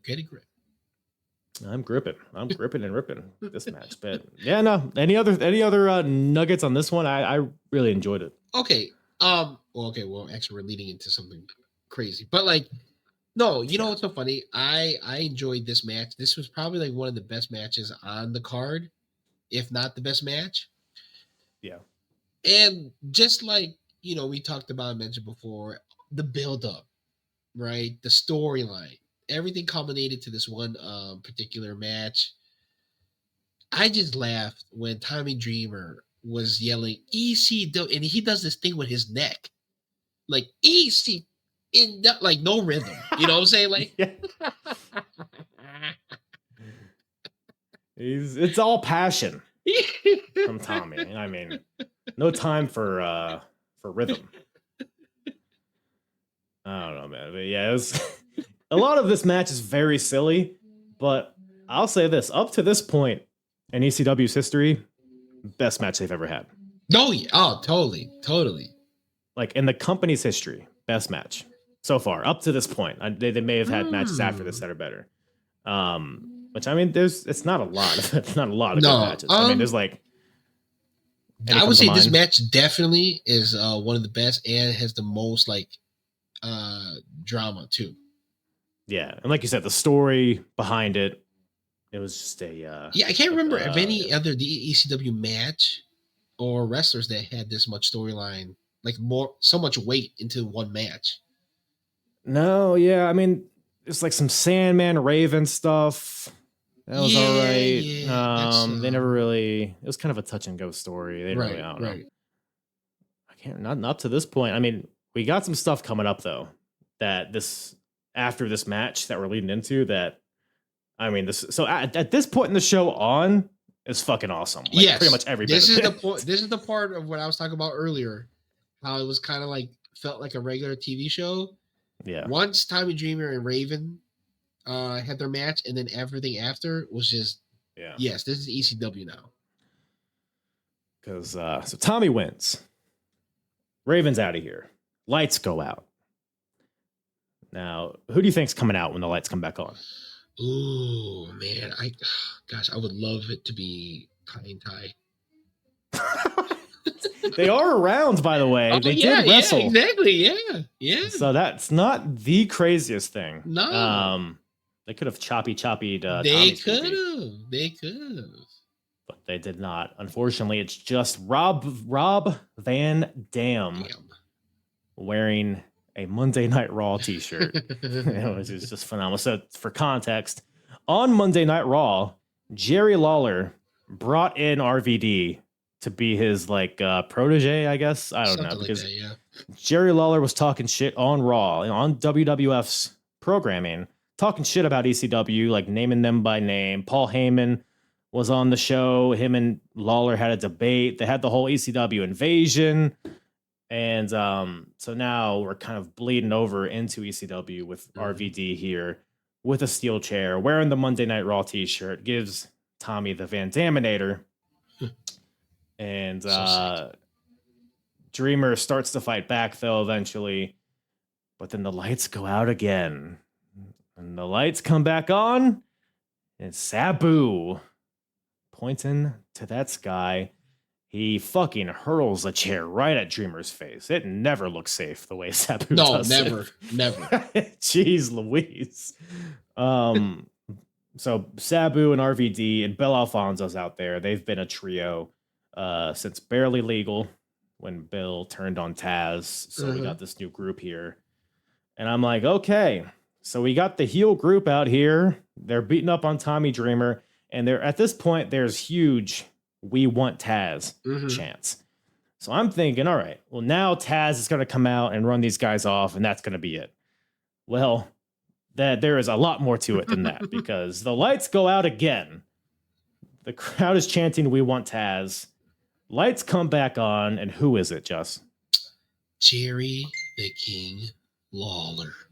Ding is right. Jerry Lawler out here. Dude, I knew Jerry Lawler was in ECW at some point. For whatever reason, I didn't think it was here. Just to see Jerry the King Lawler with his dumb crown and everything in the ECW arena with the production of ECW with RVD and Sabu and Dreamer. Like, he's in the thick of what makes ECW. Yeah. Well, what did you think of seeing Jerry Lawler here? Dude, I thought, okay, so didn't he do this for Barely Legal too? He was not at Barely Legal, no. Okay, but I remember it wasn't like, didn't Sonny show up? Somebody showed up. Sonny was on the TV show with Chris Candido, but okay. Not yet a major part. No. Okay. All right. So, okay, when this happens, I vaguely remember seeing it like, when I was younger. So it took me a minute to realize, like, okay, all those images that I seen, this is the scene right now. Right. Like, this is the where all those highlights come from. Because I remember when, in the DVD that I gave Charlie, Rise and Fall, they talk about when he showed up, and they had this scene in there. So I'm like, okay, so this is where it started. It's from WrestleMania 97, WrestlePalooza 97. Right. He's a lot tanner without the WWE cameras and lights. Yeah, he's a tan boy. Right? Like a piece of fried chicken. Yeah, no, you're right. Everybody calls it's Jerry Fried Chicken Lawler is what people call him. Really? Okay. Maybe he should change his name from Jerry to Jaundice. John Lawler? Jaundice Lawler. That's a thought. We'll workshop that. Maybe it is a thought. That hot thing. If nothing else, it's a thought. That hot thing over there. But yeah, man, Jerry Lawler's here on ECW soil. Like I said, just a surreal visual. Crowd is going rabid, by the way. I mean, I think they're offended. This should have been like silenced, right? Instead of like the actual censor thing. Because this was really offensive to them, He should have been like Muhammad. He should have been blurred. Yeah. I don't know. But the crowd, I mean, just the energy of this fucking segment, man. Jerry Lawler's out here with RVD, Sabu, Bill Alfonso. What a tandem. Beating on Tommy Dreamer. Louis Spicoli's still in there holding Beulah in the corner, that was so weird. It was a little uncomfortable. And cringe as hell. Like, he didn't have to be holding her the way that he was holding her. I mean, nobody would have been looking in their direction anyway. Like, dude, what are you doing? You know what I'm saying? And Jerry Lawler didn't help matters because he goes over to Beulah with the mic in his hand. Look at this fucking slut. Look at that slut. And he's like, she's not even kicking, and he's like grabbing her knees. Like, dude, you're like way too extra. You know what I'm saying? Like, yeah. Well, she wasn't kicking because he was grabbing her knees. So maybe he had the right technique. You ever think about that? You know what? You ever think about that? You know what? I see what you're throwing at. I see what you're throwing at. You smell what I'm cooking. Hey, it's rice. Always rice. Because Jerry, that's what I'm cooking too. So. Well, I think Jerry Lawler smells what they're cooking here, and he doesn't like it because he grabs a mic and he says, well, this place might as well be made of toilet paper because it's just made of shit. Is that a good line? I mean, for the time, it's you know what I'm saying? It took a lot of ways to go around till we got to the actual joke. But big setup. He got the landing. Yeah, and he keeps what would you have said better if you could ad lib something or write a better joke? Well, in 97, right? Yeah, 97. We're not talking about 2025. No. 97. Probably would have adopted a lot of the Dudley's vernacular. Let's just say that. Let's just say that one. Okay. We'll leave it. Let your imagination run wild there, folks. Extremely crappy wrestling, he says, which is clever. ECW, folks. He says nobody in that locker room's tough enough. And I guess he's right because some people come out like who is it? Ian Rotten comes out. He gets shit canned with a steel chair immediately. This help sucked, by the way. Like when Ian Rotten is your front line, you're just doomed to fail. But the gangsters come out though with the music and everything.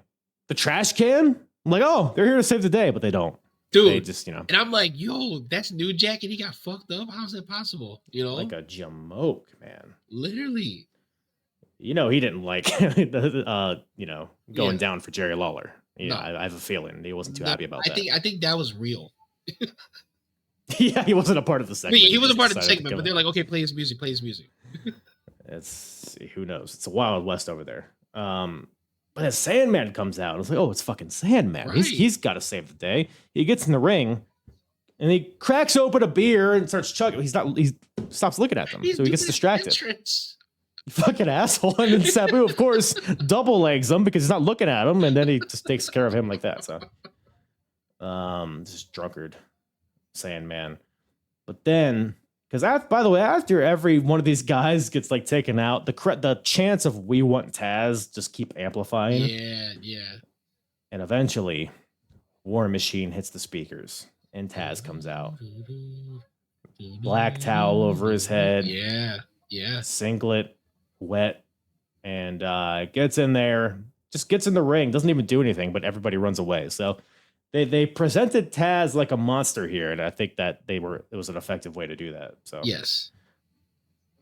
But and that pretty much wraps up the Jerry Lawler stuff. But the way like the rest of the show kind of like bleeds into the next thing, I thought was great. Oh yeah, for sure.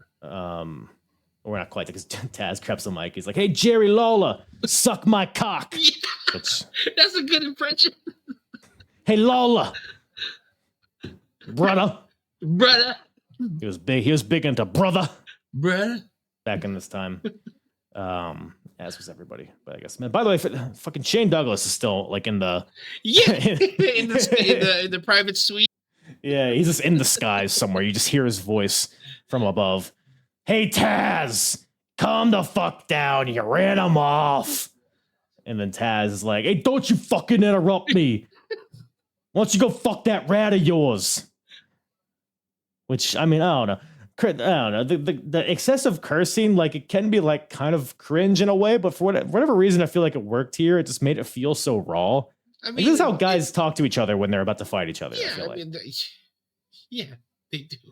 Calling somebody a rat? Yeah. Well, Francine's the rat. Oh, okay. Yeah, that's right. You know what? I mean, the thing is, like, this is, back to that time where it's like shock value, right? The shock content, right? Like, so they want to make sure that they're not WCW. They want to make sure that they're not WWF. So, like, the excessive cursing, like, even though it was a bit much, like you're saying, it was on par of what their brand was all about. Yeah, no, for sure. But going back, you're talking about Shane Douglas. You remember when I think Jerry Lawler calls out Shane Douglas to see if he wanted a piece of Rob Van Dam and Sabu? Oh, yeah. You're right. And then Shane Douglas is like, no, I'm not part of this. You go ahead. I thought that was such a dick move, to be honest. Lazy. Like, dude, maybe. you're just pretty much saying that you're weak. You know what I'm saying? Like, you're an ECW guy. You're an ECW guy, and like, you could have backed them up, but instead you're just like, no, I'm not part of this. He's a pussy, some may say. The crowd chants at him. Little dick. Speaking of which, what does Taz say here? He's like, fuck, I wrote it down somewhere. He says you have a small penis. He says the word penis, which is just like, for whatever reason, from all the things you could have chose, So whatever. Taz and Shane jaw at each other for a bit. Oh, that's right. It's later, because before that, Taz wants Sabu, because that's the scheduled match next. So he calls out Sabu, and Sabu, because he was a part of that brawl with Jerry Lawler earlier, so they've scurried to the back. They don't want to come back out and face Taz. Right. But Bill Alfonso comes out. Oh, gosh. Taz is like, "Hey, brother, you got 15 seconds before I choke you out." And then Bill's like, I don't know. You think Bill would, like, economy of words, Bill. Like, you have the 15 seconds. Use them effectively. But his first words are, "All right, hey, listen here, fat boy." Like, you're going to antagonize this guy? I don't think that's a smart move. Yeah, listen here, fat boy. That's a good Bill Alfonso, man. Hey. Bill's like, "Hey, why would Sabu come out and fight you when we're getting fat checks on Monday nights?" Which, that's fair. And Taz grabs Bill Alfonso, threatens to suplex him, but then Sabu makes the save. And now we have a match. Taz versus Sabu 2, the rematch. Ooh. Barely legal. My goodness. So this is originally scheduled for the pay-per-view in August, but they bumped it up, I think, allegedly due to the Stevie Richards match not happening. Is that okay? I was trying to figure out why did they do this? Why did they have it earlier? but okay. Yeah. I feel like it also just makes sense to have it now, like with the Lawler story and everything. I don't know. It feels like it fits. No, you're right. But yeah, Taz and Sabu, man, great. I mean, the story leading up, talking about stories, this is another great story that was built for a year. Yeah, another good before rivalry this. too for ECW too, because they've always like had good chemistry together. This match was Yeah. crazy. I mean, Sabu doing all those like springboard different kicks. He did a thing where like he to get back in the ring, he did a front flip with the top rope, like leg drop. Like people forget all the innovation like that Sabu did like in the ring, Right. I think like the only person that could do something similar like that at the time was like Ultimo Dragon. Oh yeah, good Right? shout out. Was like was close to what Sabu could do. Also, too, man, you gotta give Sabu props, man. I know his legs was hot. Oh, those pants seem pretty breathable. You think so? I don't know, man. It's like a breadstick in like that bag that they put it in, Why is that like so accurate? From Olive Garden, they put the breadstick in that bag. Like a Wawa bag, your hoagie goes in. Something, but it's also tucked into his boots too, so I guess there's no airflow really. Yeah, no filtering, no air. You know what I'm saying? Nothing, dude. Man, what do you think that smells like? Oh, dude, spoiled trauma. It's because what is this? Isn't he just like a white guy, but he like comes out in the turban?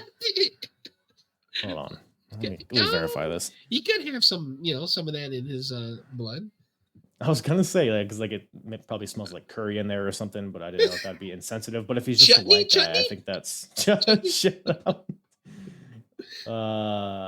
Luca Mates or whatever his thing is. Tikka masala.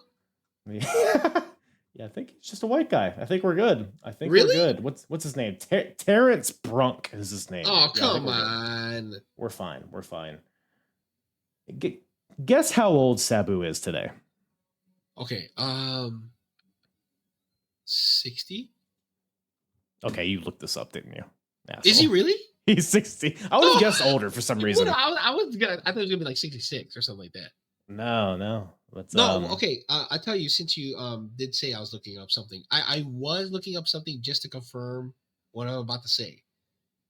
Yeah, Bill Alfonso hasn't been this talkative on a mic since his time on People's Court with Missy Hyatt. What?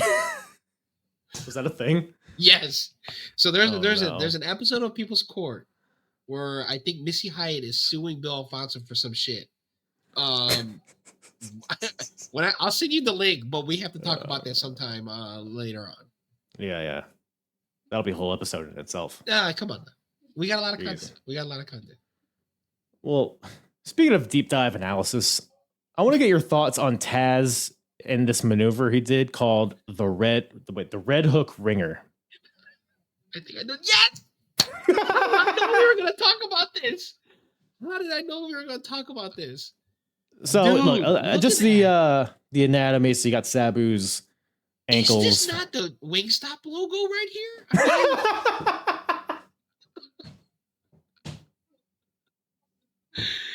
His thighs look like chicken tenders, man. You know what I'm saying? Like, look, I'm not a cannibal. I would never eat a person, right? But if I had to, 97 Taz. Serve that up to me. Especially in this position. I mean, dude.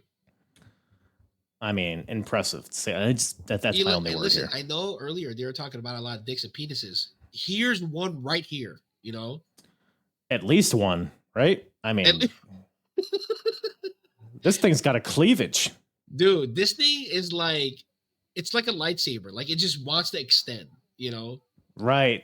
But it won't. That singlet is just so tight. It's keeping it in its like captivity until it's time to release. Right. It's a cocoon of sorts. Literally. I mean, this is pre Finn Balor Moose Knuckle. All right. Who has the better Moose Knuckle, Finn Balor or Taz? Taz feels meaner, hard, man. Literally, yeah, that's hard. Literally. Yeah, well, I know what you're saying. Yeah. Because Finn Balor can only expose it when he does the open jacket. right? Right. Or when he gets on the turnbuckle and does that, when he does that, What does he do? Like the demon shit. Oh shit! And fuck. Oh shit! What did I do here? I was trying to highlight you. Oh, it's all turned on me. Hold on, we gotta remove this. Sucker, what happened here? So yeah, I don't know, man. That's a beefy sausage. Well, that's the clip. That's all I needed. All right, so the match. It's so funny because I had that set up too, and you had okay. All right. Anyway. Oh, but yeah, for whatever. If people listening, it's like for people listening, describe it. We love cocks. Listen, if you want to see, something at peak valley, this is the cock for you. I mean, this is the position for you right here. I mean, look at that. It's like a torture rack turned 90 degrees. I gotta get my protractor. I'm calling pleasure rack. Like, so we're getting pleasure from it. That's for sure. Man, well, there's other stuff happening in this match, I think. No, I don't know. Yo, what's up with Taz going for a swanton bomb out of nowhere? Dude, and then why did he start it like that? Like the way he did it, it just like, whoa. Okay, then what were you doing? I think that's probably the only time he ever did that. He was like, all right, dude, no more of that bullshit. Taz is feeling himself today. I mean, he cut a great promo. He got a good standing ovation. Swanton it is. He's goosed up. He's goosed up, this Taz. But ultimately, so Taz won at Barely Legal with the Taz mission. And he locks in the Taz mission again here. But Sabu does the old Bret Hart reversal, walks up the corner, turns it over into a pin of his own with the Taz mission still locked in. But Sabu has Taz's shoulders on the mat. 1, 2, 3. Sabu gets the cheeky victory out of nowhere. It was the silky pants. You think so? You think that's what led him to victory? Yep. Yeah, I agree. Yeah, so this is Taz's first loss since September of 1995. Crazy. So like a year and a half or so he hasn't lost, which is nuts. Taz none too pleased with this. He chokes out the referee. He chokes out another referee. He suplexes another referee. Dude, that referee that he T-boned suplex, holy shit, I thought he was paralyzed. He might be. Because he like his head was like sideways from his body. Right. Like it did not look right when he like. Are you saying Taz didn't set him up for safety? Yikes. And then Taz chokes out Bill Alfonso, which is a fun little moment there. Gets his comeuppance. But then we hear from the skies once again. Hey, brother, you stretched out enough, guys. Time to get out of here. Get the fuck out of here. It's a franchise. Shane Douglas, of course. He's still here. Yeah.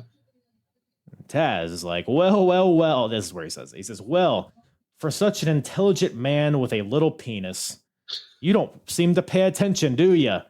Why don't you come make me leave? Taz says.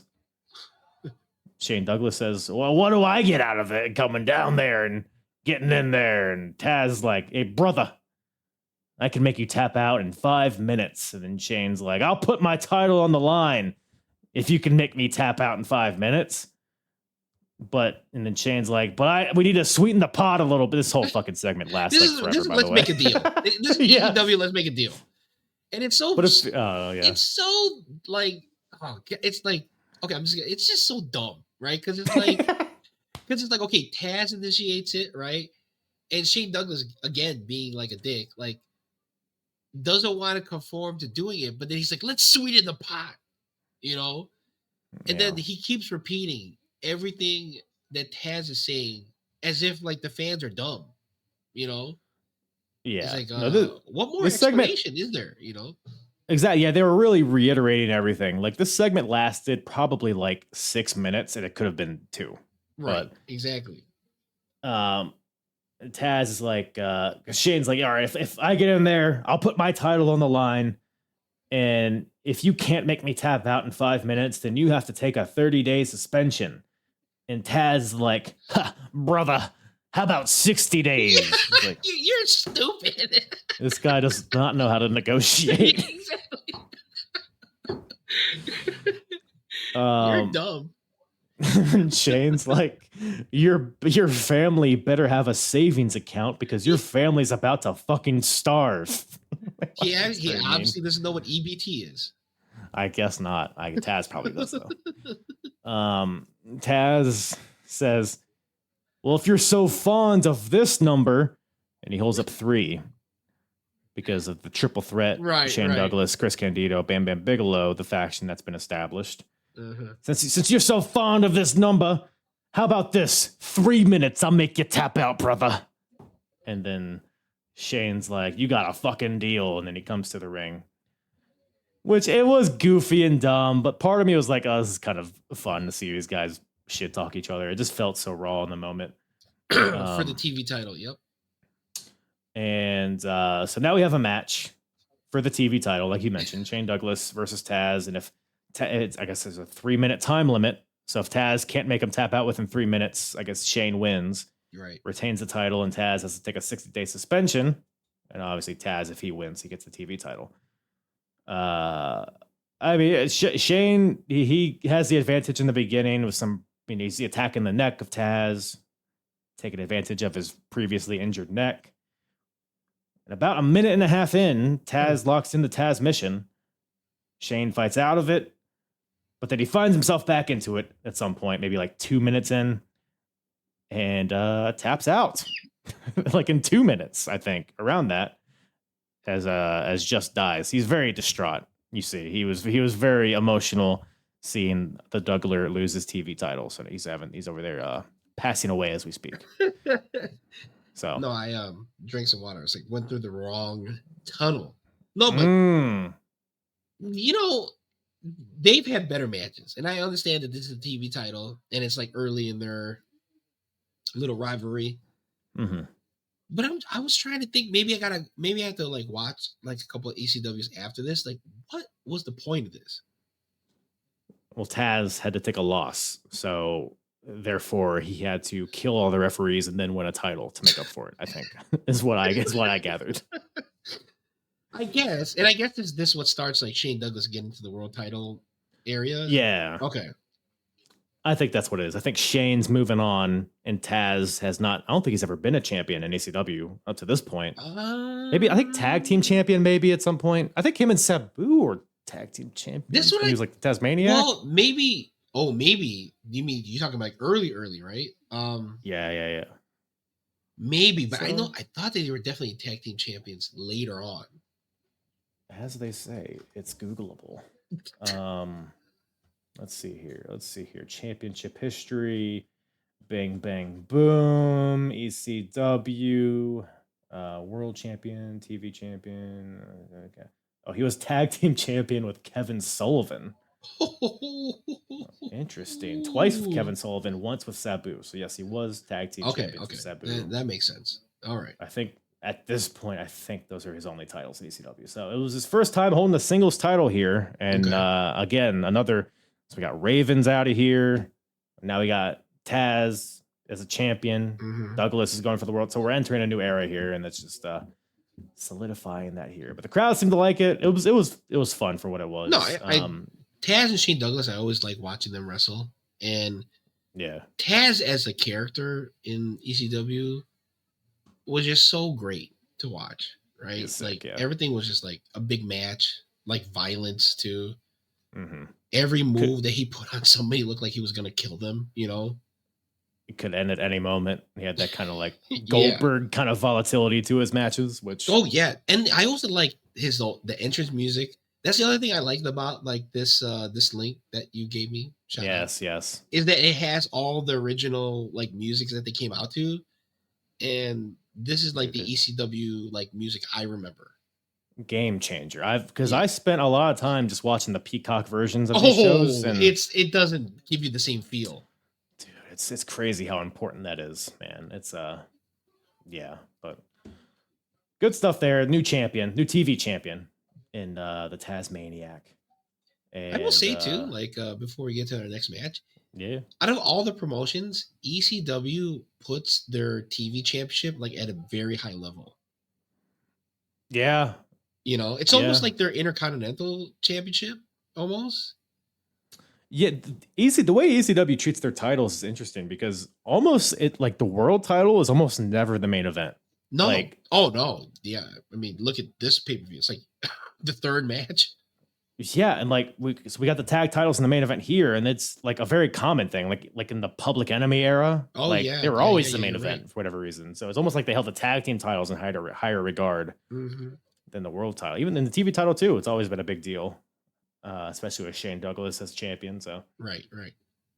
but yeah, shout out. But that brings us to the main event. ECW tag titles on the line.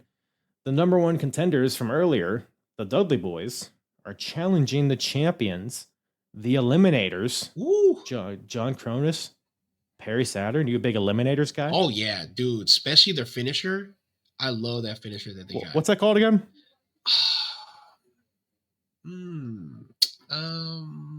What is it called? Total Elimination. Or I don't know how Joey Styles sounds. Elimination. How does he do that? It hurts my throat. But yeah, no, I always like them as a tag team too. Another underrated tag team, Perry Saturn, man. Back in this day in ECW, whoo, beast. He was very agile, versatile too. Top like, 3 elbow drops of all time. He shouldn't be able to move like a luchador. He's like jacked too. He's and Cronus too. Psycho. Dude, he shouldn't be able to do all the things that he can. I mean, that guy was like doing Dragon Lee type shit, you know? Handsprings. Shout out China. Gosh. Shout out Molly Holly. Who else does the handspring? Great Muda, I guess, Great but more Muda's Molly another Holly. one. Yeah, Molly Holly, yeah. China, Stacy Keebler. Io Shirai does a handspring also. Right, but it's like not like a move. It's just like just for show. Just a vibe. Yeah, just a vibe. So we got. I don't know why this is the main event. First of all, Joe Gertner's out there again with the Dudleys, and he informs the audience that it's 2-0 Red Wings in the third period. This was so dumb. They were like ragging on the Flyers the entire night. They kept on bringing that in. Like when they couldn't find any heelish thing to say, they would just bring every that in. heel. Like, I think Shane Douglas made a reference to it. Yeah, he brought up a whole broom. Remember the whole sweep thing? It's like that's right. I mean, really though? I mean, like. I guess the game was actively happening when the show was happening, so maybe that's why. I don't know. It didn't seem like this crowd cared about the Red Wings, you know? Yeah, they like cheered when somebody shit on the Red Wings or on the Flyers. Right. Yeah. I don't know. But Todd Gordon comes out with the Dudleys in the ring, and Todd, who's the owner of ECW. Yeah. And kayfabe, I guess. He announces that Perry Saturn has torn his ACL and has broken his tibia and something else too, like a bunch of leg injuries. His leg's all fucked up, basically. Femur.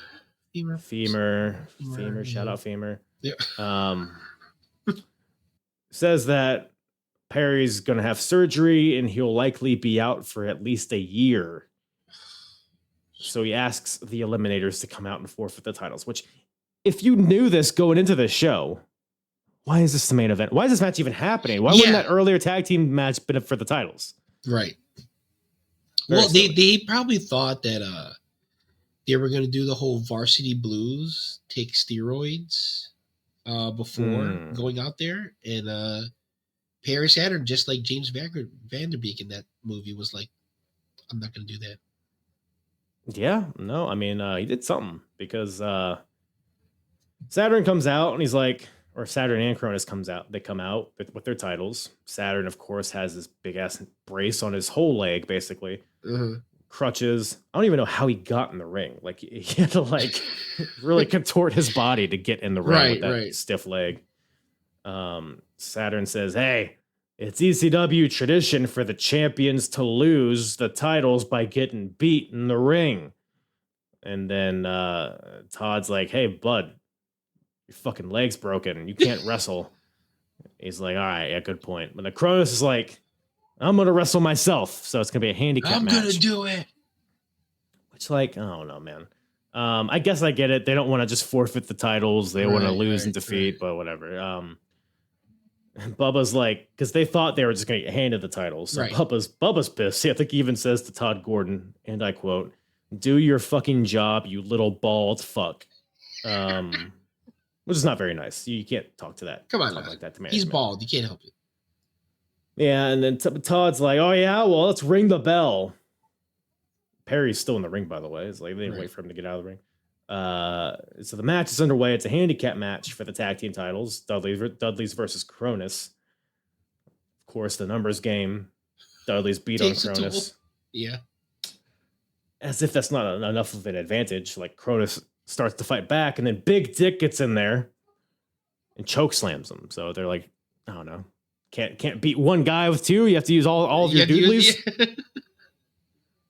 Whatever. Dick's out there. You might as well use them. That's what they say. Hey, Dick is out. Might as well use it. That's what they always. That's what you always tell me. Every day, every morning, you say that to me, and I'm like, that's a weird thing to text me in the morning. But I thought you were going to say that. You know, I thought you were going to in confidence. But then this goddamn Perry Saturn, dude, man, what? Like he gets in the ring with this broken leg, stiff, whatever you call it, the brace, the cast that he's wearing. The cast, yeah. Bubba goes to clothesline him. Saturn ducks it and then hits him with a cutter. What? Yeah, Cronus pins him after that. It's 2 count. It's like, okay, I guess Saturn's in the match with this broken leg. With his broken leg. Dudley's... And it's so funny too because, like, I know it's ECW, but if we're sticking to tag team rules, he didn't tag in. That's a good point. Right? So it's like... Didn't hold the tag rope. Yeah. Yeah, no tag rope for real. Maybe that's how they get around this. Maybe they reverse the decision on ECW Hardcore TV this Saturday at 1 a.m. Tune in. Find out. Yeah, after the QVC shows. Tune in. Right before the what's the fortune teller, Mrs. Mrs. Cleo? Cleo, yeah. Yeah. So many nights I just woke up in the middle of the night to her. But Saturn gets in, cutter to whoever the fuck, to Bubba. Dudley's gang up on Cronus though. They beat on him for a bit. Saturn, Saturn scurries the ring after he hits that cutter. Or tries to, tries to. Yeah, he bumbles out of there. But then eventually later in the match, Devon's laid out. Saturn, again, broken leg, goes to the top rope. Dude. Hits an elbow drop from the top rope onto Devon. Pins him. 1, 2, 3. How do you get up there? I have no idea.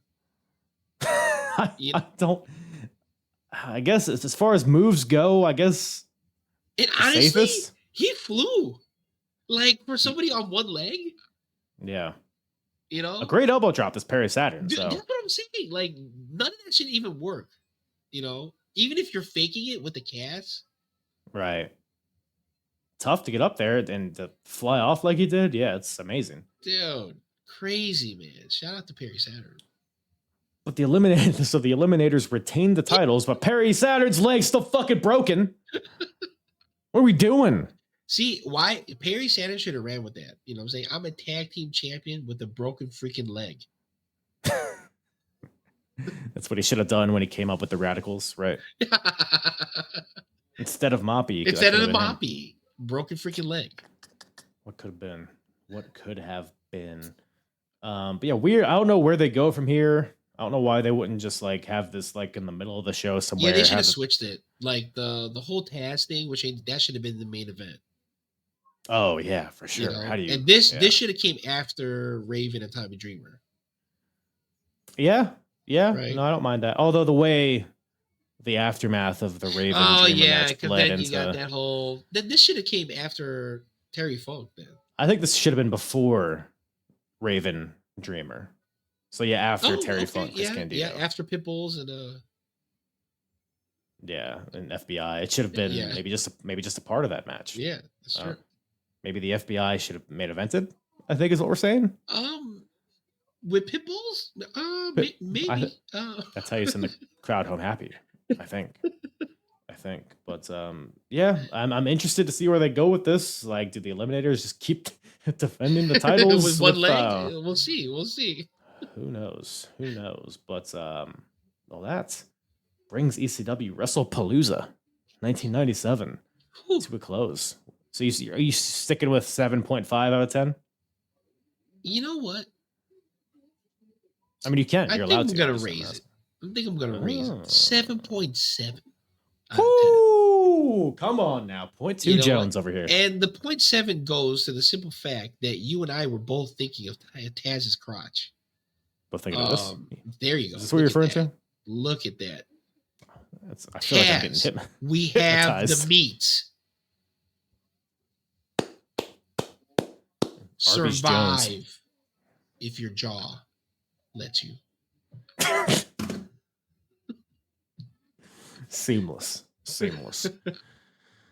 Well, speaking of eating meat, I would unhinge my jaw to gobble up the GETCHO podcast every week. And I do. Appreciate you, Juss, once again, making the time to watch a little wrestling show. Come on. Of course. Talk about it. Where can everybody find your beautiful face, listen to your beautiful voice, and taste your beautiful thighs? Thank you for all that. I'm speechless, but you can find me at Get Your Podcast on Twitter, Get Your Podcast on Instagram. For all the video, and we are live Wednesday night at 10 p.m. Central Time on the Circle Debate Network YouTube channel. So follow them as well. They have a watch along every day for every show, sometimes even on Saturdays. So Circle Debate Network, YouTube, you'll catch me, the guys, Redeemer, Ivan. They'll be doing all their shows. We're on Wednesday after their Dynamite watch along. You know, me, Vince, Garn, be doing our things. This past one, it's probably already aired. It's the top breakups, you know what I'm saying, of WWE. Since apparently we've been broken up from John Cena. So yeah, also follow Marks and Mike's, Coach of Class, Powerbomb G2, you know, the homies. Shout out. Yeah, lots of good people out there. Shout out you as well, man. Oh, come on. Stop it. You know?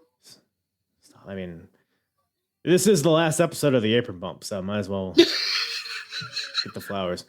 Or maybe not. Maybe I just lean into it. Maybe we just go MAGA right with this and just listen. The unwoken season has begun. You know. I guess. I don't know. It's the pendulum swinging the other way. Maybe. So maybe we just lean into. Maybe we try to work a master faggot into every episode going forward, even when it doesn't make sense. A ranking, even though it doesn't need to. Even though it top 10 tier list. We'll workshop that. You'll be the S tier one though. There you go. Once again, thank you to Juss from the GETCHO podcast for joining me on this show. Always a good time with Juss. Go check out the GETCHO podcast wherever you listen to podcasts. YouTube, Twitch, Tout, Periscope, all that stuff. Hey, you know what we got to do is hit that jingle, Bartholomew. WCW, ECW, WWF, who's the hardest promotion? Eric or Vince or Paulie? I think we can agree, though. Heck, Meyers is the shit.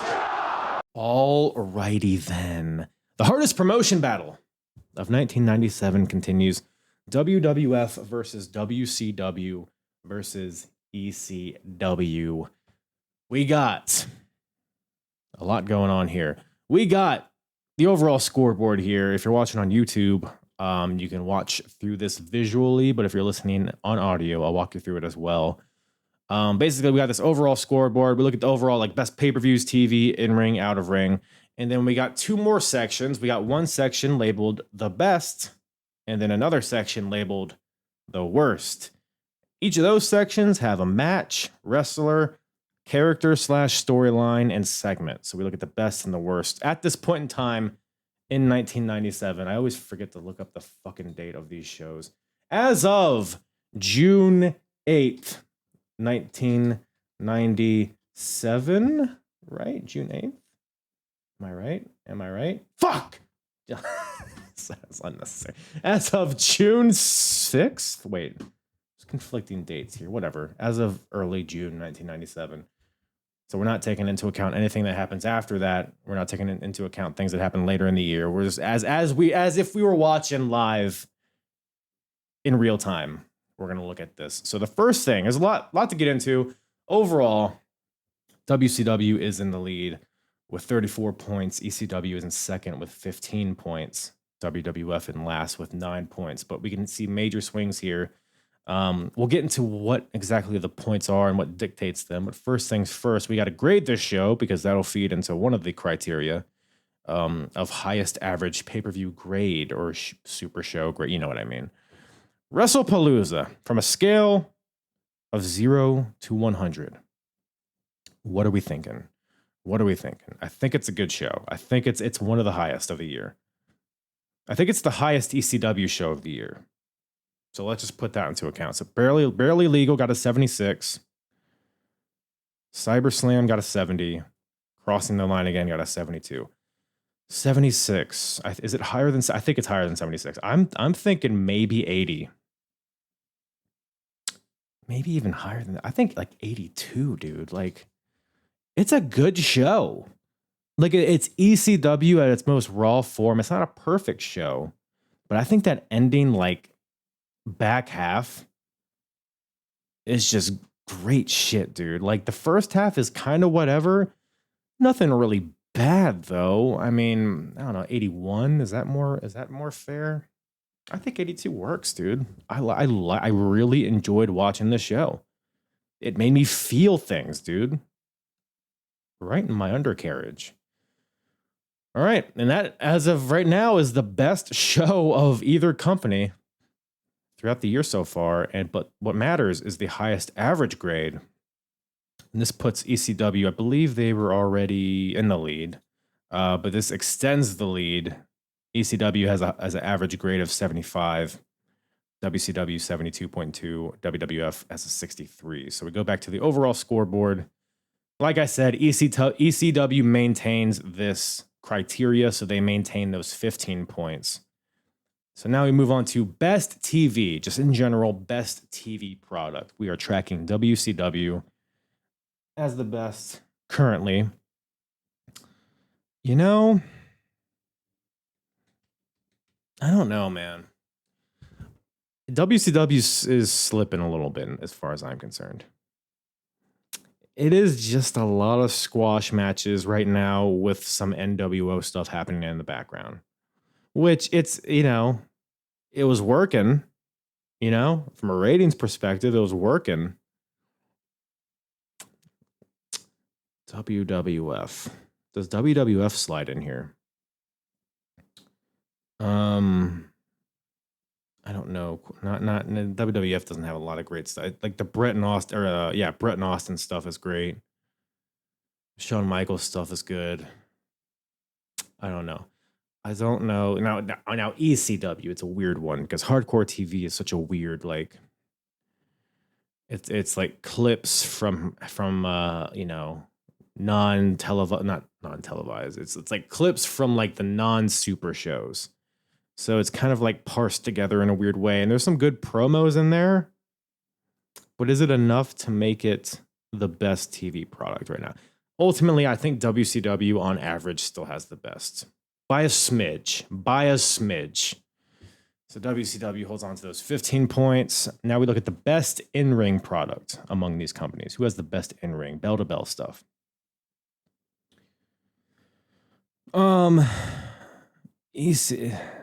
Comparing like ECW to the other two companies is a little tough because ECW did the ECW thing really well this show. But we also got to take into account the rest of the year, right? We're not just looking at like this show in a vacuum. We're looking at the totality of these 6 months so far. I think on average, WCW is still the best. I think, yeah. WCW holds on to those 10 points, best out of ring. WCW, is it though? Is it? We're tracking WCW right now. ECW is starting to get good again, man. You know what? I don't know if we're quite there yet. I can see ECW overtaking this eventually, though. I don't think they're quite there yet as of this point in time. However, I could see that happening sometime in the future. So we'll leave it as WCW, but we'll keep an eye on it going forward. All right, so now we move to the section labeled the best match. We are tracking Brett and Austin, WrestleMania 13. Look, Raven and Tommy Dreamer was fucking awesome here. If we had like a top 3 list here, I think that might get on there. I don't think it's number 1 though. Brett Austin it's going in the Hall of Fame for a reason, man. I know it's cliche at this point, but it is such a goddamn good match, and it's gonna be tough for any match to knock that off. So we'll leave it as Brett and Austin. So WWF holds on to those 5 points. Best wrestler as of this point in time this year. We're tracking Steve Austin. Stone Cold Steve Austin, if you're unfamiliar. Who from this show that we just covered would give him a run for his money? Taz, RVD, Shane Douglas.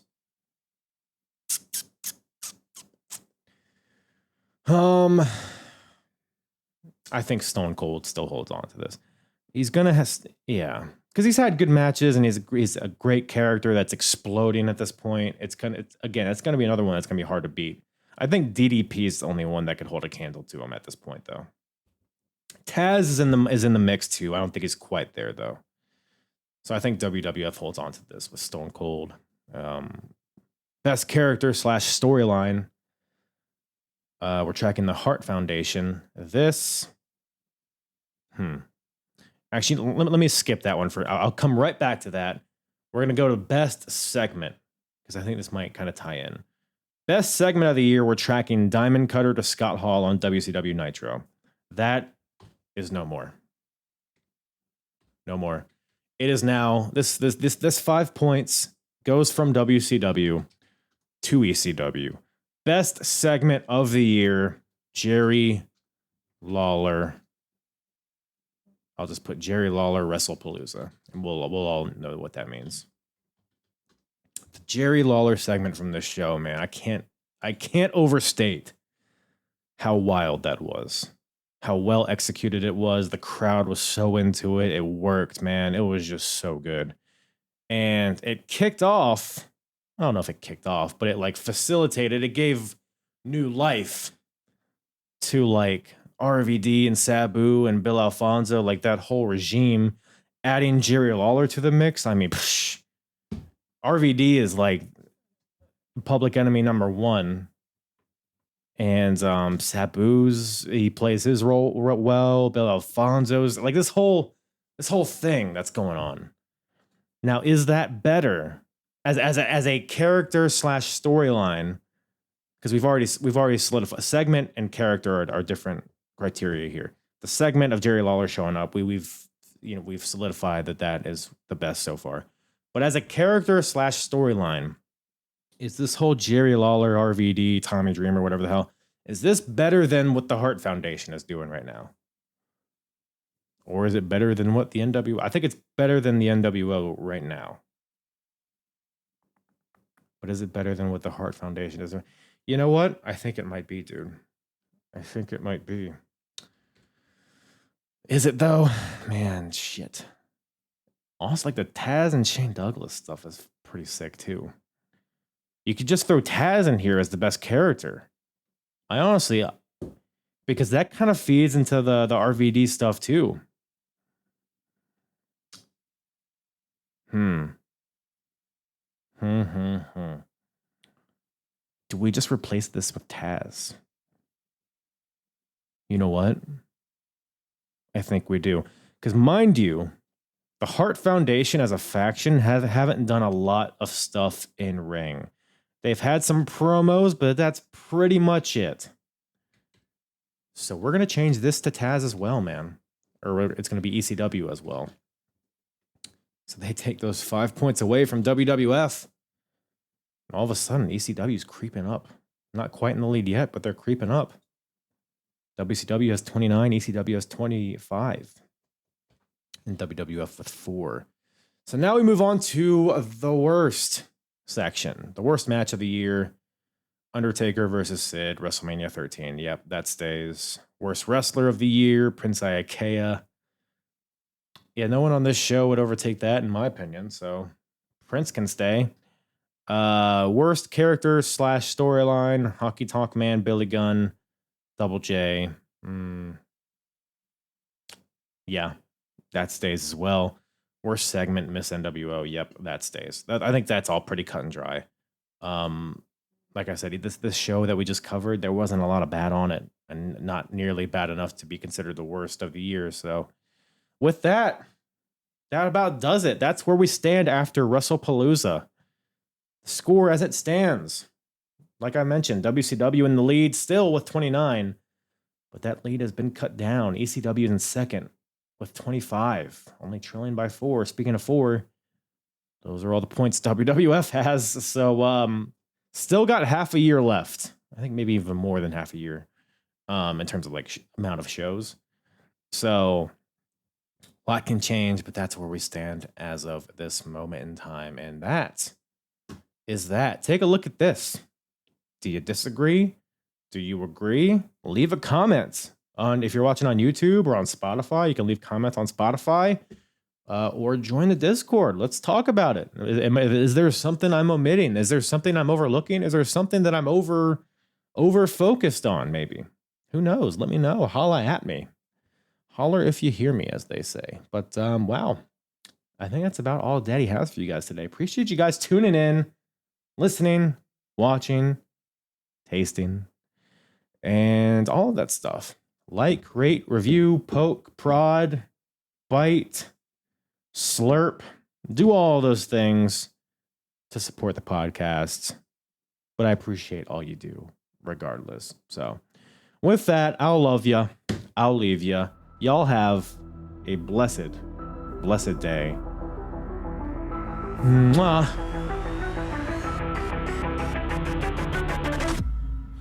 Yeah.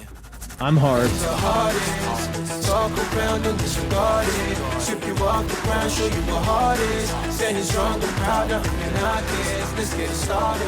It's the hardest, talk around and disregard it. Strip you off the ground, show you what hard is. Standing strong and proud, nothing